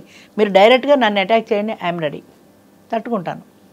అది మీరు మంచి చేస్తుంటే మిమ్మల్ని అటాక్ చేసేవాళ్ళు ఏం చేస్తారు? నన్నేమి చేయలేక వాళ్ళని హింసిస్తున్నారు. నా బాధ అది. నన్నేమీ చేయలేక వాళ్ళని హింసిస్తున్నారు. మైండ్ సెట్ అలా అయిపోయిందమ్మా. అంటే సంతోషంగా ఉంటే ఈ జనరేషన్ కూడా యాక్సెప్ట్ చేయాలి. వాళ్ళకి తోడు నిజంగా అవసరం, సపోర్ట్గా నిలబడాలి. వాళ్ళ జీవితం వాళ్ళది, మీకెందుకు అని అనకుండా దాన్ని కూడా ఏదో సినిమా చూసినట్టు ఇలా నుంచి మనం చూడకూడదు. నవ్వుకోవటం, నవ్వులాట, అదే ఆడుకోవటం. ఇప్పుడు చూడండి, యాక్సిడెంట్ అవుతుంది అనుకోండి, రోడ్డు మీద చాలా మంది ఫోటోలు తీస్తుంటారు. వాడు రక్తంగా చచ్చిపోయి రక్తం కారిపోతుంటే వాడికి హాస్పిటల్కి ఫోన్ చేయడం, అంబులెన్స్ చేయడం కాదు, తీసేసి వైరల్ అయిపోతుందని కెమెరాలో పెట్టేస్తారు. ఇదేం శాడిజం అంటారు? వాడికి సహాయం చేయకపోగా మనం ఫోటో తీసి నలుగురికి పంచాలనే పైశాచిక ఆనందం ఉంది చూసారా, దాన్ని మరి పైశాచికత్వం అనే అనాలి.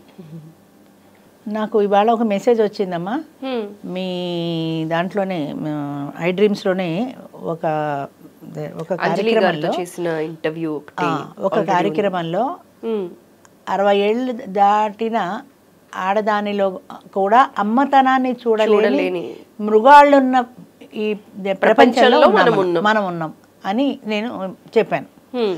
దానికి ఇవాళ ఒక ఆయన స్టేట్మెంట్ పెడుతూ, అలాంటి తప్పుడు ఇవి ఇవ్వకూడదు, మీరు అలాంటి యాంటీ సోషల్ ఎలిమెంట్స్కి సంబంధించి మీరు ఎప్పుడు చెప్పకండి, అది చాలా తప్పు అని అన్నారు. అది ఏ రకంగా తప్పు?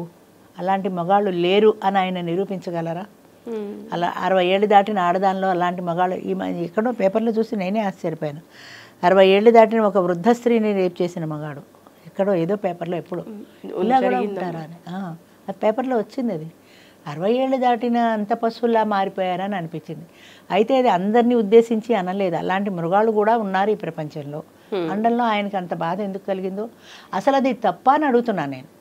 పసిపిల్లల్ని చిదిమేసిన వాళ్ళు ఉన్నారు, గ్యాంగ్ రేపులు చేసిన వాళ్ళు ఉన్నారు, నిర్భయ ఎలా వచ్చింది, ఫోక్సో చట్టం ఎలా వచ్చింది, ఇవన్నీ ఎలా వచ్చాయి? అలాంటి సంఘటనల వల్లే కదా, అలాంటి వాళ్లకు రక్షణ కోసమే కదా వచ్చాయి. మరి అది అంత తప్పుగా ఎందుకు అనిపించింది ఆయనకు? ఇప్పుడు మగాళ్ళు మంచివాడు కాదని నేను అంటలా, ఇలాంటి వాళ్ళు కూడా ఉన్నారు, అందులో నాకేం తప్పుగా అనిపిస్తుంది. అదే చెప్పాను, అది తప్పు అని మీరు భావిస్తే రండి బహిరంగ చర్చ కూర్చుందాం. ఏ రకంగా తప్పు మీరు చెప్పండి, నేను కూడా చెప్తాను.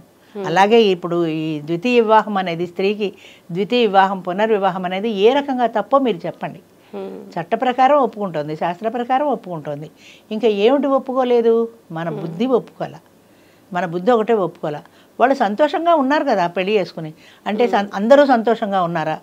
అమ్మ ఇప్పుడు కరెంటు పెట్టారంటే కరెంటు వల్ల చాలా లాభాలు ఉన్నాయి, కానీ షాక్ కొట్టే ప్రమాదం ఉంది. షాక్ కొట్టే ప్రమాదం ఉందని కరెంటు మానేసి కిరసనాయిల బుడ్డు వాడుకుంటున్నామా? ఒక రిస్క్ ఉన్నా దాంట్లో ప్రయోజనాలు ఎక్కువ ఉన్నప్పుడు రిస్క్ చేస్తాం అంతే. జీవితం కూడా కావాలి అనుకుంటేనే, వాళ్ళందరినీ నేను పిలుచుకొచ్చి ఇక్కడ బలవంతంగా పెళ్ళిళ్ళు చేయట్లేదు కదా. ఇష్టపడి వచ్చిన వాళ్ళు వస్తున్నారు, ఇష్టపడిన వాళ్ళకి ఒక స్వయంవర వేదిక కల్పించాం, అక్కడ వాళ్ళకి వాళ్ళు పరిచయం చేసుకుంటున్నారు. నా ప్రమేయం ఎంత మాత్రమూ లేదు అందులో. వాళ్ళు పరిచయం చేసుకుంటారు, వాళ్ళు ఇష్టపడిన వాళ్ళతో వాళ్ళు మాట్లాడుకుంటారు, వాళ్ళు డిసైడ్ చేసుకుంటారు. పెళ్ళా లివిన్నా కూడా వాళ్ళు డిసైడ్ చేసుకుంటారు. ఓకే, మరి నేనేం ఇగో ఇద్దరు మీరు చేసుకోండి అని మ్యాచ్ మేకింగ్ చేయటం లేదు కదా. నేను చేసింది అలా ఏంటంటే మీకు ఒక ప్లాట్ఫామ్ క్రియేట్ చేశాను. ఎందుకంటే 40 ఏళ్ల దగ్గరికి వచ్చి ఆగిపోయింది పెళ్ళి అనేది. స్త్రీ పునర్వివాహం అనేది 40 తర్వాత ఆగిపోయింది. ఎందుకంటే 40 తర్వాత పెళ్ళేంటి, మెనోపాజ్ తర్వాత పెళ్ళేంటి అన్న భావము. అప్పుడు కూడా పెళ్ళి చేసుకోవచ్చు, ధైర్యం ఉన్నవాళ్ళు ముందుకు రండి అన్నాను. ధైర్యం ఉన్నవాళ్ళు వచ్చారు. ఒక ప్లాట్ఫామ్ క్రియేట్ చేశాను, కానీ నేనే మ్యాచ్ మేకింగ్ చేయటంలా, వాళ్ళ దగ్గర కమిషన్లు తీసుకోవట్లా, వాళ్ళ పెళ్ళిళ్ళు కూర్చోబెట్టి నేను చేయటం లేదు కదా. నిర్ణయించుకునేది వాళ్ళు, పెళ్ళిలో ఉండాలా లివింగ్లో రిలేషన్. నచ్చని వాళ్ళు వెళ్ళిపోతున్నారు, నచ్చిన వాళ్ళు చేసుకుంటున్నారు. నేను వాళ్ళని చేసుకోండి అని ఎంకరేజ్ చేయటం లేదు, ఇంటికి వెళ్ళి పిలిచి తీసుకురావట్లేదు. నేను చెప్పేది అది. అయితే ధైర్యం చేసి ఒక ప్లాట్ఫామ్ క్రియేట్ చేశాను, అది చట్టరీత్యా నేరం కాదు. నేరం అయితే చెప్పండి, యాక్షన్ తీసుకోండి. మీకు ఇంకా ఏదైనా ఉంటే, అనుమానం ఉంటే, ఇక మీలాంటి వాళ్ళు ఒక అది చర్చ పెట్టండి, ఆ చర్చకు వచ్చి నేను జవాబు చెప్పడానికి సిద్ధంగా ఉన్నాను. 70 ఏళ్ళు దాటిన ఆడదాన్ని ఇంత బహిరంగంగా నేను ఛాలెంజ్ చేసి పిలిచి చెప్తున్నాను అంటే నాలో ఎంత ధైర్యం ఉండాలి. జవాబు చెప్పే పరిస్థితుల్లో లేరమ్మా, మీరు ఆదర్శంగా నిలిచారు, ఒక మంచి పని చేశారు, కానీ గొప్ప పనికి చెయ్యనివ్వటం లేదే, అది నా బాధ. ఎన్ని అవాంతరాలు, ఎన్ని ఒంటరి మహిళనే నేను కూడా, ఈ వయసులో వృద్ధురాలని, ఒంటరి మహిళని ఎన్ని అవాంతరాలు ఎదుర్కొని ఎన్నాళ్ళు. పెద్దవాళ్ళు చెప్తారు కదమ్మా, పండ్లున్న చెట్టుకే రాళ్ల దెబ్బలు, అదే చెప్తుంటా. అలాంటి నేను పట్టించుకోవటం మానేశానమ్మా. నన్ను అనండి, నేను ఇప్పుడు కూడా అదే చెప్తున్నా. వాళ్ళని ఎందుకు భయపెట్టి బాధ పెడతారు? నన్ను అనండి, ఏదైనా ఉంటే రండి, కూర్చోండి, బహిరంగ చర్చకు, నాకు జవాబు చెప్పండి, నేను ఒప్పుకుంటాను. అంతేగాని ఇప్పుడిప్పుడే వస్తున్న వాళ్ళని, నా బాధ ఏంటంటే ఇప్పుడిప్పుడే ధైర్యం చేసి వస్తున్న వాళ్ళని ఇలాగా వెనక్కి నెట్టేస్తున్నారు ఈ భయాలతో. ఏ భయాలకైతే లొంగకూడదో ఆ భయాలకి లొంగిపోతున్నారు. ఇలాంటివి చాలా ఎదుర్కొన్నా నేను చిన్నప్పుడు. అయితే అవి ధైర్యంగా నిలబడ్డాను. ఆ ధైర్యం వాళ్ళకు ఉండట్లా. ఆ ధైర్యం కావాలన్నదే నా బాధ. ఇది మీకు కరెక్ట్ అనిపిస్తే, మీకు కరెక్ట్ అని అనిపించింది. ఎప్పుడు అనిపించింది? ఇక్కడికి కరెక్ట్ అనిపించింది కాబట్టే వచ్చారు. కరెక్ట్ అనిపించింది కాబట్టి ఇన్ని సంవత్సరాలు ఉన్నారు. ఇప్పుడు తప్పని ఎందుకు అనిపిస్తుంది? వాడెవడో కోన్ తీసుకొట్టంగా అన్నాడు కాబట్టి. వాడి మాటకి మీరెందుకు ప్రభావితులు అవుతారు? ఇది కరెక్ట్ కాదు అనిపిస్తే మీరు రారు. అసలు వచ్చారు, కొన్నాళ్ళు ఉన్నారు, హ్యాపీగా గడిపారు. ఇది తప్పు అని ఎందుకు అనుకుంటున్నారు? తప్పు అనుకుంటే ఎందుకు వస్తున్నారు? అది నా ప్రశ్న. తప్పు అనుకుంటే రాకండి, వస్తాం, కానీ ఎవరికి తెలియకూడదు. రహస్యంగా ఎందుకు చేయాలమ్మా? నాకు నచ్చంది అది. ఈవెన్ లివింగ్ రిలేషన్ కూడా మనం పబ్లిక్గా మనం క్రియేట్ చేసి, మీరు చేసుకునే వాళ్ళు లివింగ్ రిలేషన్లో ధైర్యంగా ఉండండి అని మనం చెప్తుంటే, లేదండి మేము ఉంటాము కానీ రహస్యం ఎవరికి తెలియకూడదు, మేము ఉంటాం కానీ ఫోటోలకి రాము, మేము ఉంటాం కానీ మీడియా ముందుకు రాము, మేము ఇద్దరం కలిసి ఉంటాం, సినిమాలకు వెళ్తాం, షికార్లకు వెళ్తాం, బజార్లు వెళ్తాం, కానీ మీడియాలో రాకూడదు అంటే ఎక్కడో ఏమోలో నీలో తప్పన్న గిల్టీ ఫీలింగ్ ఉంది. నేను చెప్పేది అది. చెయ్యగలిగితే ధైర్యంగా చెయ్యి, చెయ్యలేనప్పుడు నా వల్ల కాదని నమస్కారం పెట్టి ఇంట్లో కూర్చో. నీకు తోడు కావాలి, అది ఎవరు కాదనిలే, నిజం నీ మనసు కూడా కావాలని కోరుకుంటుంది కాబట్టి వస్తుంది. ఇది కేవలం తోడు కోసమే కాదు, మిగతా కార్యక్రమాలు కూడా ఉన్నాయి. పెళ్ళి ఒకటే కాకుండా టూర్ ప్రోగ్రామ్స్, కలిసి అందరం కలిసి పిక్నిక్కి వెళ్ళడం అని, పాట్లకులని, బర్త్డేలని, కేకులని, అవన్నీ ఇవన్నీ ఏవో, అంటే కంపెనీ పొద్దు నుంచి సాయంత్రం దాకా అంత్యాక్షరి అని హాయిగా ఆడుకుంటాం, కూర్చొని తంబోలా ఆడుకుంటాం, ఇవన్నీ కూడా ఉన్నాయి కదా. వీటిల్లోకి రండి. కొంతమంది పెళ్లి కాదని వీటిల్లోకి వస్తారు. వీటిల్లో ఉన్న వాళ్ళు కూడా భయపడతారు. వృద్ధాప్యం అంటే తోడు నీడ అంటే అది ఒక బూతు మాట, అది ఒక తప్పు అని ఎందుకు అనుకుంటున్నారు? నా బాధ అది. తప్పు అనుకుంటే రాకండి, వస్తే ధైర్యంగా నిలబడండి. వస్తాం కానీ ఎవరికి తెలియకూడదు. వాడు ముసుకేసుకొని ప్రాస్టిట్యూట్ దగ్గరికి వెళ్ళినట్టు అలాంటి ఫీలింగ్ని కల్పిస్తున్నారు. నేను అనేది పదే నేను చెప్తున్నాను, తప్పు అనుకుంటే రాకండి, వస్తే ధైర్యంగా నిలబడండి. వచ్చేసి 2 రోజులు ఉండడం, ఏదో పక్క ఆవిడందని మనం భయపడి వెళ్ళిపోవడం, వాళ్ళెవరో అన్నారు ఇది తీసేయండి, వాళ్ళెవరో అన్నారు అది పెట్టకండి, వాళ్ళెవరో అన్నారు నా ఫోటో వేయకండి, వాళ్ళెవరో అన్నారు కాదు, నువ్వు డిసైడ్ చేసుకో. నీ ఫోటో కావాలా అక్కర్లేదా, ఈ కార్యక్రమంలో ఉంటావా ఉండవా, నువ్వు డిసైడ్ చేసుకో. ఇవేమీ లేకుండా ఉంటే నాకు ఇష్టమే. 10 చూసి వచ్చారమ్మా. ఇప్పుడు ఈ కార్యక్రమం మీరు వేస్తారు, ఇది చూసి ఎవరో ఇన్స్పైర్ వస్తారు. అలాగే నువ్వు కూడా ఇంకో కార్యక్రమం ఉంటేనే కదా ఇంకొకళ్ళు ఇన్స్పైర్ అవ్వగలుగుతారు, మన వల్లే కదా. అది కాకుండా ఎందుకు అనుకోవాలి? అసలు ఆలోచనే నాకు నచ్చట్లేదు. ఇదేదో తప్పు పని చేస్తున్నామన్న ఫీలింగ్ నేను అది సహించలేకపోతున్నాను. ఏ ధైర్యంతో అయితే ముందుకు వచ్చానో, ఈ ఇంటర్వ్యూ చూసిన తర్వాత అయినా అందరూ ధైర్యంగా ముందుకు రావాలి. ఆ గిల్టీనెస్ కానీ ఆ భయాలు అపోహలు ఉండకూడదు. సొసైటీ కూడా వాళ్ళని యాక్సెప్ట్ చేసి వాళ్ళు మీరు సొసైటీ అప్రిషియేట్ చెయ్యలేకపోతే మీ దారిని మీరు, ఇప్పుడు నేనున్నానమ్మా ఈ కార్యక్రమానికి వచ్చానా, నన్ను ఎంతమంది వేలేశారో తెలుసా? చాలామంది. 15-20 సంవత్సరాలు నేను ఒక స్కూల్లో పనిచేశాను, రాజమండ్రి దగ్గర స్కూల్లో. దాంతో ఆ స్కూల్తో నాకు చాలా అనుబంధం. చాలా పాఠాలు నేను నా జీవితంలో ఉండే పాఠాలన్నీ నేను అక్కడ చాలా నేర్చుకున్నాను. ఒక ప్రత్యేకమైన అభిమానం ఆ స్కూల్ అన్నా, ఆ టీచర్లన్నా, ఆ స్టాఫ్ అన్నా. వాళ్ళందరూ వాట్సాప్ గ్రూప్ పెట్టుకున్నారు. అందులో నేను ఏదైనా పెడితే నాకు జవాబు కూడా ఇవ్వరు. ఓ పండగ గ్రీటింగ్స్ పెట్టినా అంటే వేలేశారు. ఎందుకమ్మా మీరు అంత అభిమానించిన వ్యక్తులు మిమ్మల్ని ఈ పని వల్ల అంతమంది వాళ్ళు కూడా అభిమానంగానే ఉండేవారు. ఎప్పుడైతే ఈ కార్యక్రమం మొదలెట్టానో వాళ్ళకి నచ్చలేదు. ఎందుకమ్మా ఇంత మంచి పని చేస్తూ అంత అది మంచి అని నేను నీళ్లు పెట్టుకునే అంత బాధ ఎంత ఎమోషనల్గా అనిపిస్తుంది చెప్పండి. 20 సంవత్సరాల అనుబంధం ఈ ఒక్క పనితో తెంచేసుకున్నారు. కానీ నేను దాన్నైనా వదులుకున్నాను, కానీ దీన్ని వదులుకోలేదు నేను. బంధువులు కూడా ఉన్నారు. ఇన్ని వదులుకొని ఏ కార్యక్రమం కోసం అయితే నేను ముందుకు వచ్చి తపన పడుతున్నానో అది కూడా నేను చేయడానికి లేకుండా ఇన్ని రకాల బాధలు, ఇన్ని రకాల సమస్యలు. నేను అనుకున్న నా వాళ్ళు అనుకున్న వాళ్ళే వీళ్ళందరూ పోతే పోయారులే, వాళ్ళు స్కూల్ వాళ్ళు వెళ్ళిపోయారు, చుట్టాలు వెళ్ళిపోయారు, వీళ్ళే నా వాళ్ళు, ఈ తోడు ఉన్నాడే నా కుటుంబం అని అనుకున్న కుటుంబంలో కూడా అంతర్గత కలహాలు, వెన్నుపోట్లు, ఇలాంటి కామెంట్లు, వీళ్ళలో వీళ్ళే ఫోన్లు చేసేసుకొని ఒక ప్రత్యర్థి వర్గంలో ఏర్పడిపోయినప్పుడు ఒక కుటుంబం విచ్ఛిన్నం అయిపోతే ఎలా బాధ ఉంటుందో ఆ పేరెంట్కు, ఆ కుటుంబాన్ని నడిపేటువంటి ఆ పెద్దకు కుటుంబం అంతా ఎవరి దారిని వాళ్ళు వెళ్ళిపోతే ఎంత బాధపడతాడో నా మనసు కూడా అంత బాధపడుతుంది. అయినా నేను వెంతీయటలా ఉన్నవాళ్ళే ఉంటారు. ఇది నిరంతర ప్రక్రియమా. వచ్చేవాళ్ళు వస్తూ ఉంటారు, వెళ్ళేవాళ్ళు వెళ్తూ ఉంటారు. వెళ్ళేవాళ్ళు వెళ్ళారని బాధపడక్కర్లా, మళ్ళీ కొత్త వాళ్ళు వస్తారు. ఇది ఆగిపోదు, ఒక్కసారిగా ఎండిపోదు కదా. ఇది జీవనది లాంటిది. ఎంతో మంది కన్నీళ్లు తుడిచిన మీరు ఇలా కళ్ళంబుట నీళ్లు పెట్టుకోవడం చాలా బాధాకరమైన విషయం అమ్మ. మీరు బాధపడకూడదు. దానికే బాధ వస్తుంది ఎందుకు ఇలా అయిపోతుంది అని. కారణాలు మనం ఎత్తుకునే కంటే సొల్యూషన్ ఎత్తుకోవడం బెటరు. సరే వెళ్ళిపోని వాళ్ళకి ఇష్టం లేదు, వెళ్ళిపోయారు. ఇంకొకళ్ళు వస్తారు, వచ్చేవాళ్ళని రానిద్దాం. నడిచిన నాళ్ళు నడుస్తుందమ్మా. నేను అదే గ్యారంటీగా చెప్తున్నాను. నేను కాకపోయినా ఇంకొకరైనా ఇటువంటిది నడిపే తీరుతారు, ఇది ముందుకు వెళ్ళే తీరుతుంది. Because there is a need in the society. ఎంతమంది వెలువేసినా, ఎంతమంది మాట్లాడడం మానేసినా, ఎంతమంది అబ్బా అంత గొప్పది ఇంత గొప్పది అన్న వాళ్ళందరూ ఇవాళ ముఖం చాటేసినా నేను బాధపట్టాల. నన్ను వద్దనుకున్న వాళ్ళు నాకు కూడా వద్దంతే. అదొకటే. మీరు కావాలి అనుకున్న వాళ్ళు బోల్డ్ అంతమంది ఉన్నారమ్మా. ఎంతో మంది జీవితాల్లో ఆనందాన్ని నింపారు మీరు చాలా మందికి ఇన్స్పిరేషన్ కూడా అమ్మ. మీరు ఇలా బాధపడుతుంటే ఏం మాట్లాడాలో కూడా నాకు చేసుకున్న వాళ్ళే చేసుకుంటారు. చేసుకున్న వాళ్ళని మనం ఏం చేయలేము. కాకపోతే మన గమ్యం మారదు, అది నేను చెప్పాను. కానీ ఏదైతే గమ్యం చేరాలి అనుకున్నామో, ఏదైతే ముందుకు వెళ్ళాలి అనుకున్నామో, ఏ ఒంటరి జీవితాలకి కొంత ఓదార్పు దొరకాలి అని అనుకున్నామో దాంతోపాటు మనం ముందుకు వెళ్తూనే ఉంటాము. అనుకునేవాళ్ళు అనుకుంటారు. అయితే అదే నిజమైతే ఈ పాటికి ఎప్పుడో మూతపడిపోయేది. అది కాదు కాబట్టే అది ఇంకా ముందుకు వెళ్తుంది. ఎంతో మంది ఆశీర్వాదం మీకు ఉంది, తోడు నీడ ఇలానే ముందుకు సాగాలమ్మా. సమావేశం ఏర్పాటు చేయండి. అది ఏ రకంగా తప్పో నాకు చెప్పండి, నేను కూడా మానేస్తాను. తప్పు అంటే తప్పు అనే వాళ్ళందరూ కూడా ఎక్కువ శాతం ఒంటరిగా ఉన్న వాళ్ళైతే ఆ నొప్పి తెలుస్తుంది కాబట్టి వాళ్ళు ఎవరు ఉండరు. ఇది తప్పు కాదు అని తెలిసినా కొంతమందికి చెప్పే ధైర్యం ఉండదు. వాళ్ళు ఇంట్లోనే ఉండిపోతారు, బయటికి రాలేరు. ఎందుకంటే ఇది తప్పు కాదు అని తెలుసు కాబట్టి. మనసులో ఎంత బాధ పెట్టుకొని ఇలా ధైర్యంగా నవ్వుతూ ముందడుగులు వేస్తున్నారమ్మా, ముందుకు సాగుతూనే ఉన్నారు. కానీ ఎక్కడా కూడా మీరు వెనకడుగు వేసిన రోజు నేను ఎప్పుడు చూడలేదమ్మా ఇన్నేళ్లలో. ఇక ముందు కూడా వేసే ఉద్దేశం కూడా లేదు. అదే చెప్పే కదా, నాకు ఉన్నదల్లా ఒక విల్ పవరే. ఆ విల్ పవర్ తోటే నేను నడిపించగలిగిన నాళ్ళు నడిపిస్తాను. ఒకవేళ నేను ఆగిపోయినా ఇది కార్యక్రమం ఆగదు. అది నేను చెప్తుంటా. నేను ఆగిపోయినా ఈ కార్యక్రమం ఆగదు. దీన్ని ఎవరో ఒకరు తీసుకుంటారు, ముందుకు తీసుకెళ్తూనే ఉంటారు. ఏదో ఒక విప్లవ జ్యోతిని ముందుకు తీసుకెళ్ళినట్టుగా ఎవరో ఒకరు తీసుకెళ్తారు, దాని ముందుకు ఖచ్చితంగా ఎడుతుంది.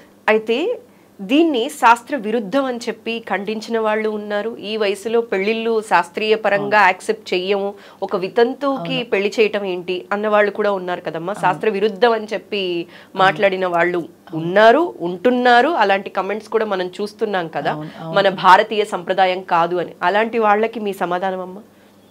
అసలు స్త్రీ వివాహం, పునర్వివాహం సంప్రదాయ విరుద్ధం అన్నవాళ్ళు ఎవరండి? మగాడు 3 పెళ్ళిళ్ళు చేసుకోవాల్సి అన్నది అది సంప్రదాయమా? మగవాడు 3 పెళ్ళిళ్ళు చేసుకోవచ్చా? 3 ఏంటి 4, 5 ఇంకా సాగితే ఎన్ని పెళ్ళిళ్ళైనా చేసుకుంటారు. 70 ఏళ్ళు వచ్చినా మగవాడికి పెళ్ళికి అర్హత ఉన్నప్పుడు ఆడదానికి ఎందుకు లేదండి? స్త్రీ పురుషులు ఇద్దరు సమానమనే అన్నారు కదా. మనకి శాస్త్రం ఏంటంటే సగం తెలుసు, సగం తెలీదు. మిడిమిడి జ్ఞానంతో మనం నడుస్తున్నాం. మనకి నచ్చింది శాస్త్రం సాంప్రదాయం అని తీసుకుంటున్నాం, నచ్చని దాన్ని వదిలేస్తున్నాం. ఇప్పుడు మీరు ఫర్ ఎగ్జాంపుల్ తీసుకోండి, సాంప్రదాయం, ఇది మన సాంప్రదాయం కాదు. మన సాంప్రదాయం ప్రకారం అన్నీ పాటిస్తున్నామా? అన్నీ పాటిస్తే మీరు ప్యాంటు కాదు పంచి కట్టుకోవాలి, క్రాఫ్ కాదు పిలక పెట్టుకోవాలి. ఎందుకు పెట్టుకోవట్లా? పొద్దున్నే రోజు మీరు సంధ్యావందనం మార్చాలి. వారుస్తున్నారా? మరి మా కులంలో లేదు అంటారు. పోనీ కులంలో ఉన్న వాళ్ళు ఎంతమంది వారుస్తున్నారు? పిల్లలు అమెరికాకి పంపిస్తున్నారు. నాలుగు మీద వాత పెట్టకుండా సముద్రాలు దాటి పిల్లలు అమెరికా ఎలా వెళ్తున్నారు? పిలక పెట్టుకుని అమెరికా వెళ్ళాడా? మీ వాడు రోజు సంధ్యావందనం అక్కడ అమెరికాలో వారుస్తున్నాడా? డ్రింక్ మన సాంప్రదాయమా? ఏదండి మన సాంప్రదాయం వీటిల్లో? అక్కడ దాకా ఎందుకు? ఇదెవరు మన తల్లిదండ్రుల్ని పూజించాలి ఎప్పటి నుంచో వింటున్నాం. కావిట్లో మోసిన శ్రవణుడి గురించి కథలు విన్నాం. అలా సేవించాలి, తల్లిదండ్రులకి ప్రదక్షిణం చేస్తే భూ ప్రదక్షిణం చేసినట్టే ఇన్ని చెప్తున్నాము. ఈ తల్లిదండ్రులు అనాథల్లా ఓల్డేజ్ హోమ్లో ఎందుకు ఉన్నారు? అసలు ఓల్డేజ్ హోమ్ మన సాంప్రదాయమా? ఎందుకు వచ్చింది? ఇది మన సాంప్రదాయం కాదు కదా. మరి ప్రతి ఒక్కళ్ళు చూస్తే అది పరిస్థితి ఎందుకు వచ్చింది? పిల్లలు ఎక్కడ అమెరికాలకు వెళ్ళిపోయి లేదా కోడలతో పడక నేను ఈ తల్లిదండ్రులను చూడనంటే పెళ్ళా నదులకి వెళ్ళాక వీళ్ళని తీసుకెళ్ళి ఓల్డేజ్ హోమ్లో పడేస్తున్నాం. కన్న తల్లిదండ్రుల్ని ఓల్డేజ్ హోమ్లో పడేయడం అంత కర్కసత్వం ఎక్కడైనా ఉందా? అది మన సాంప్రదాయమా? మరి అక్కడ ఎందుకు మొత్తుకోవటంలా ఇది మన సాంప్రదాయం కాదని ఇక్కడికి వచ్చేప్పటికి మనకి సడన్గా గుర్తొచ్చేసింది సాంప్రదాయం. ఏం మరి అలాంటి వాళ్ళందరినీ ఏం చేస్తున్నారు? అవన్నీ దానికోసం ఒక విప్లవం తీసుకురండి. తల్లిదండ్రుల్ని తీసుకొచ్చి పూజించండి అని చెప్పి తీసుకొచ్చి ఇంట్లో పెట్టి చూపించమనండి. మీరు ఒక కమిటీగా ఫామ్ అవ్వండి. అవేమీ చెయ్యం. ఈ ఒక్క దాంట్లో వచ్చేసేసింది. ఎందుకని అలా సంకుచితంగా ఆలోచిస్తారు? పాటిస్తే అన్నీ పాటించండి, లేదా ఎవరి దారి వాళ్ళది, ఎవరి వీలు వాళ్ళది అనుకొని ఊరుకోండి. మళ్ళీ చెప్తున్నాను, చట్టం కానీ శాస్త్రం కానీ వ్యతిరేకం కాదు దీనికి. మనకి సగం తెలిసి సగమే నేర్చుకున్నాం కాబట్టి సగమే మనం తెలుసుకుంటున్నాం, సగమే పాటిస్తున్నాం. స్త్రీకి అత్యున్నతమైన గౌరవం ఇచ్చారమ్మా. రాముడు అదెవరు మన స్వర్ణసీతను పెట్టుకొని యాగం చేశాడు అని వింటున్నాం. స్త్రీకి ఎంత గొప్ప స్థానం ఇచ్చారు అంటే, భార్య లేనిదే భర్తకు పీటల మీద కూర్చునే అర్హత లేదు, అసలు అర్హత లేదు. అంటే అంత సమానత్వం ఇచ్చారు. లేదు కాబట్టే ఆవిడ బదులు స్వర్ణసీతను పెట్టుకున్నాడు. అలాంటివి మనం చూసుకోము. స్త్రీని పూజించేది ఏదైనా ఉంటే దాన్ని మనం చూడం. వాడు పెళ్లి చేసుకోవాలంటే కూడా అర్హత లేదు, దానికి కూడా కొన్ని రూల్స్ నియమాలు ఉన్నాయి. అవన్నీ పాటిస్తేనే. అష్టవర్షాత్ భవేత్ కన్య అన్నారంటే 8 సంవత్సరాలు దాటకుండా ఆడపిల్లకి మన వివాహం చేయాలని. ఆ సాంప్రదాయం పాటిస్తున్నావా ఇప్పుడు? 8 సంవత్సరాలు దాటకముందే వెలేసేవారు ఆ కుటుంబాన్ని. అంటే అష్టవర్షం అంటే 8 సంవత్సరాలని. 8 సంవత్సరాలు దాటకుండా స్త్రీకి వివాహం చేయమన్నారు. అంటే మెచ్యూర్ అయిన పిల్ల అసలు వివాహానికి అర్హురాలు కాదు. మరి ఇప్పుడు ఎవరు చేస్తున్నారు? 25, 30, అసలు 20 ఏళ్ల లోపు ఆడపిల్లకి పెళ్ళిళ్ళు అవుతున్నాయి. ఎంతమంది ఉన్నాయి? మరి ఆ పెళ్ళన్నీ మనం కూడా వెళ్ళి చక్కగా పెళ్ళిపోయిన చేసి వస్తున్నాం కదా. మనం ఎందుకు మొత్తుకోవట్లా? ఒరే 8 ఏళ్ళు రాకుండా నీ పిల్లకి చేయరాని ఈ చెప్పిన పెద్ద మనిషి చేశాడు ఆయన కూతురికి. చెప్పండి, అప్పుడు గుర్తురాలా నీకు సాంప్రదాయం? 8 ఏళ్ల పిల్లకి పెళ్లి చేయమన్నారు కదా, అది ఎందుకు చేయట్లా? దానివల్ల కొన్ని నష్టాలు వచ్చాయి. ఆడపిల్లలు దాన్ని ఏమంటారు, యంగ్ విడోస్ అయిపోతున్నారు, బాల వితంతువులు అయిపోతున్నారు. వాళ్ళ జీవితం అంతా ఇలా అయిపోతుంది అనుకున్నాం. ఆ అనుభవంతో మళ్ళీ దాన్ని మార్చుకున్నాం. అమెండ్మెంట్స్ మార్చుకుంటూ ఉంటాం. రాజ్యాంగానే ఎన్నోసార్లు మార్చుకున్నాం. అలాంటప్పుడు జీవితంలో కష్ట నష్టాలు వస్తున్నప్పుడు అమెండ్మెంట్స్ వస్తున్నాయి, మారుతున్నాయి. మారిన కాలానికి అనుగుణంగా మనం కూడా మారుతున్నాం. మారిన కాలానికి అనుగుణంగా మారకుండా మీరు ఆ పేడ పిడకలతోటే బొగ్గులతోటే పొయ్యి పెట్టుకొని వంట చేసుకోవట్లా. ఆ రోజుల్లో అలా చేశారు. ఈ రోజుల్లో గ్యాస్ స్టవ్లు, ఎలక్ట్రిక్లు. అంటే మీరు ఎప్పుడైతే ఆధునికతకు అనుగుణంగా, అవసరాలకు అనుగుణంగా మనుషులు మారుతున్నారు, అవి మారుతున్నాయి. అంతేతే ఈ సాంప్రదాయాలు కూడా ఒకప్పుడు మారే. మనుధర్మశాస్త్రం ఏమో త్రేతాయుగంలో, పరాశర శాస్త్రం ఏమో కలియుగంలో అని ఒక్కొక్క యుగానికి ఒక్కొక్క శాస్త్రం అమెండ్మెంట్స్ చేసుకుంటూ వచ్చారు. రాముడు ఏకపత్ని వ్రతుడు, మరి కృష్ణుడు అష్టభార్యలు. అలానే ఇది తప్పంటారా? ఇక్కడ ఈ జన్మలో ఈ ద్వాపర యుగంలో ఇది చెల్లింది, రాముడి కాలంలో అది చెల్లింది. కలియుగం అంచేత కలియుగంలో వేరు. ఎప్పటికప్పుడు శాస్త్రాలు అనుగుణంగా మారుతున్నాయండి. అది మనకు తెలియదు. అది తెలియక ఎప్పుడుదో ఒక బొట్టు తెలిసిందని అదొకటి పట్టుకున్నాం. నా స్త్రీ స్వాతంత్రం అర్హతి అంటారు. స్త్రీకి స్వతంత్రం లేదు, నిజమే. దానిపైన ఇంకా 3 ఉన్నాయి కదా. చిన్నప్పుడు బాల్యంలో తండ్రి దగ్గర, యవ్వనంలో భర్త దగ్గర, వృద్ధాప్యంలో కొడుకు దగ్గర నా స్త్రీ స్వాతంత్రం అర్హతి. ఇది 4వది. ఈ పై 3 చూసినప్పుడు ఇది 4వది. స్వాతంత్రం లేదు. కానీ వీడు ఎవడో చూడకపోతే ఏం చేస్తుంది? అదేంటి, మొగుడు విడాకులు ఇచ్చి వెళ్ళిపోతే కొడుకు ఓల్డేజ్ హోమ్లో పడేస్తే ఏం చేస్తుందండి ఆడది? ఈ 3 పాటిస్తే 4వది. అది ఇది ఒక్కటే పట్టుకుంటాం అంతే. నా స్త్రీ స్వాతంత్రం అర్హత, నీకు అర్హత లేదు. ఈ అర్హత లేకపోవడానికి ముందు ఇంత సెక్యూర్డ్ ప్లేస్లో ఉన్నప్పుడు దానికి స్వతంత్రం అవసరం కూడా లేదు. అది లేనప్పుడు ఆడది బయటికి రావాలి, తప్పదు. అన్ని రకాలు ఉంటాయమ్మా. అది అలా తెలిస్తే చెప్పారమ్మా. అంటే మనసుకి నచ్చాలి, స్వీకరించాలి, అవతల వాళ్ళ ఆనందంగా ఉంటే చూడగలిగే మనసు ఎప్పుడైతే ఉంటుందో ఇవేవి అడ్డు కాదు. కాదు, ఖచ్చితంగా కాదు. ఇంతెందుకు, పాపం పుణ్యం అని 2 రకాలు పెట్టారు. మన భయపెట్టడానికో నిజమో అబద్ధమో, నువ్వు మంచి పని చేస్తే పాపం డెఫినేషన్ ఏంటి, పుణ్యం డెఫినేషన్ ఏంటి? మంచి పని చేస్తే పుణ్యం, చెడ్డ పని చేస్తే పాపం. అది చెడ్డ పని ఏ రకమైన పనైనా కానీ, ఒకళ్ళని హింసించినా ఒకళ్ళని బాధించినా అది పాపం అనే చెప్తున్నారు కదా. తెల్లారితే ఎంతమందిని మనం ఏడిపించుకు తింటున్నాం? పాపం అంటే తెలిసి పాపం చేస్తున్నాం కదా. మరి మంచి పని చేసి పుణ్యం చేయొచ్చుగా. అక్కడ లేదు ఈ పాప పుణ్యాల ప్రసక్తి. ఇక్కడ పాపం చేసేసి 100 రూపాయలు తీసుకెళ్ళి కుండీలో వేసేస్తే అది పుణ్యం అయిపోతుంది. ఈ పాపం బ్యాలెన్స్ పోతుందని ఉద్దేశం. ఆయనకి ఒక డబ్బులు పడేసేస్తే, ఒక అష్టోత్తరం చేసేస్తే పుణ్యం అయిపోతుంది. ఈ ఏదో పాపిష్టి పనులు చేయడం ఎందుకు, దాన్ని కాంపెన్సేట్ చేసుకోవడం ఎందుకు? కానీ తెలియని విషయం ఏంటంటే ఈ పాపం బ్యాలెన్స్ ఈ పాపమే, ఈ పుణ్యం బ్యాలెన్స్ ఈ దీన్ని దాన్ని కాంపెన్సేట్ చేయదు. ఈ పాపం అంతా ఈ రౌరవాద నరకాలు ఇక్కడ మనం అనుభవించవలసిందే. ఇది అయిన తర్వాత ఆ పుణ్యం ఏమన్నా ఉంటే నువ్వు అనుభవిస్తావు. ఇది దాంతో పోదు. అది అర్థం కావట్లా. బెచ్చగాడికి ఒక పావలా డబ్బులు వెయ్యము, 1 రూపాయి డబ్బులు వేయము, హుండీలో 100 రూపాయలు వేస్తాం. హుండీలో 100 రూపాయలు వేస్తే పుణ్యం వస్తుందని.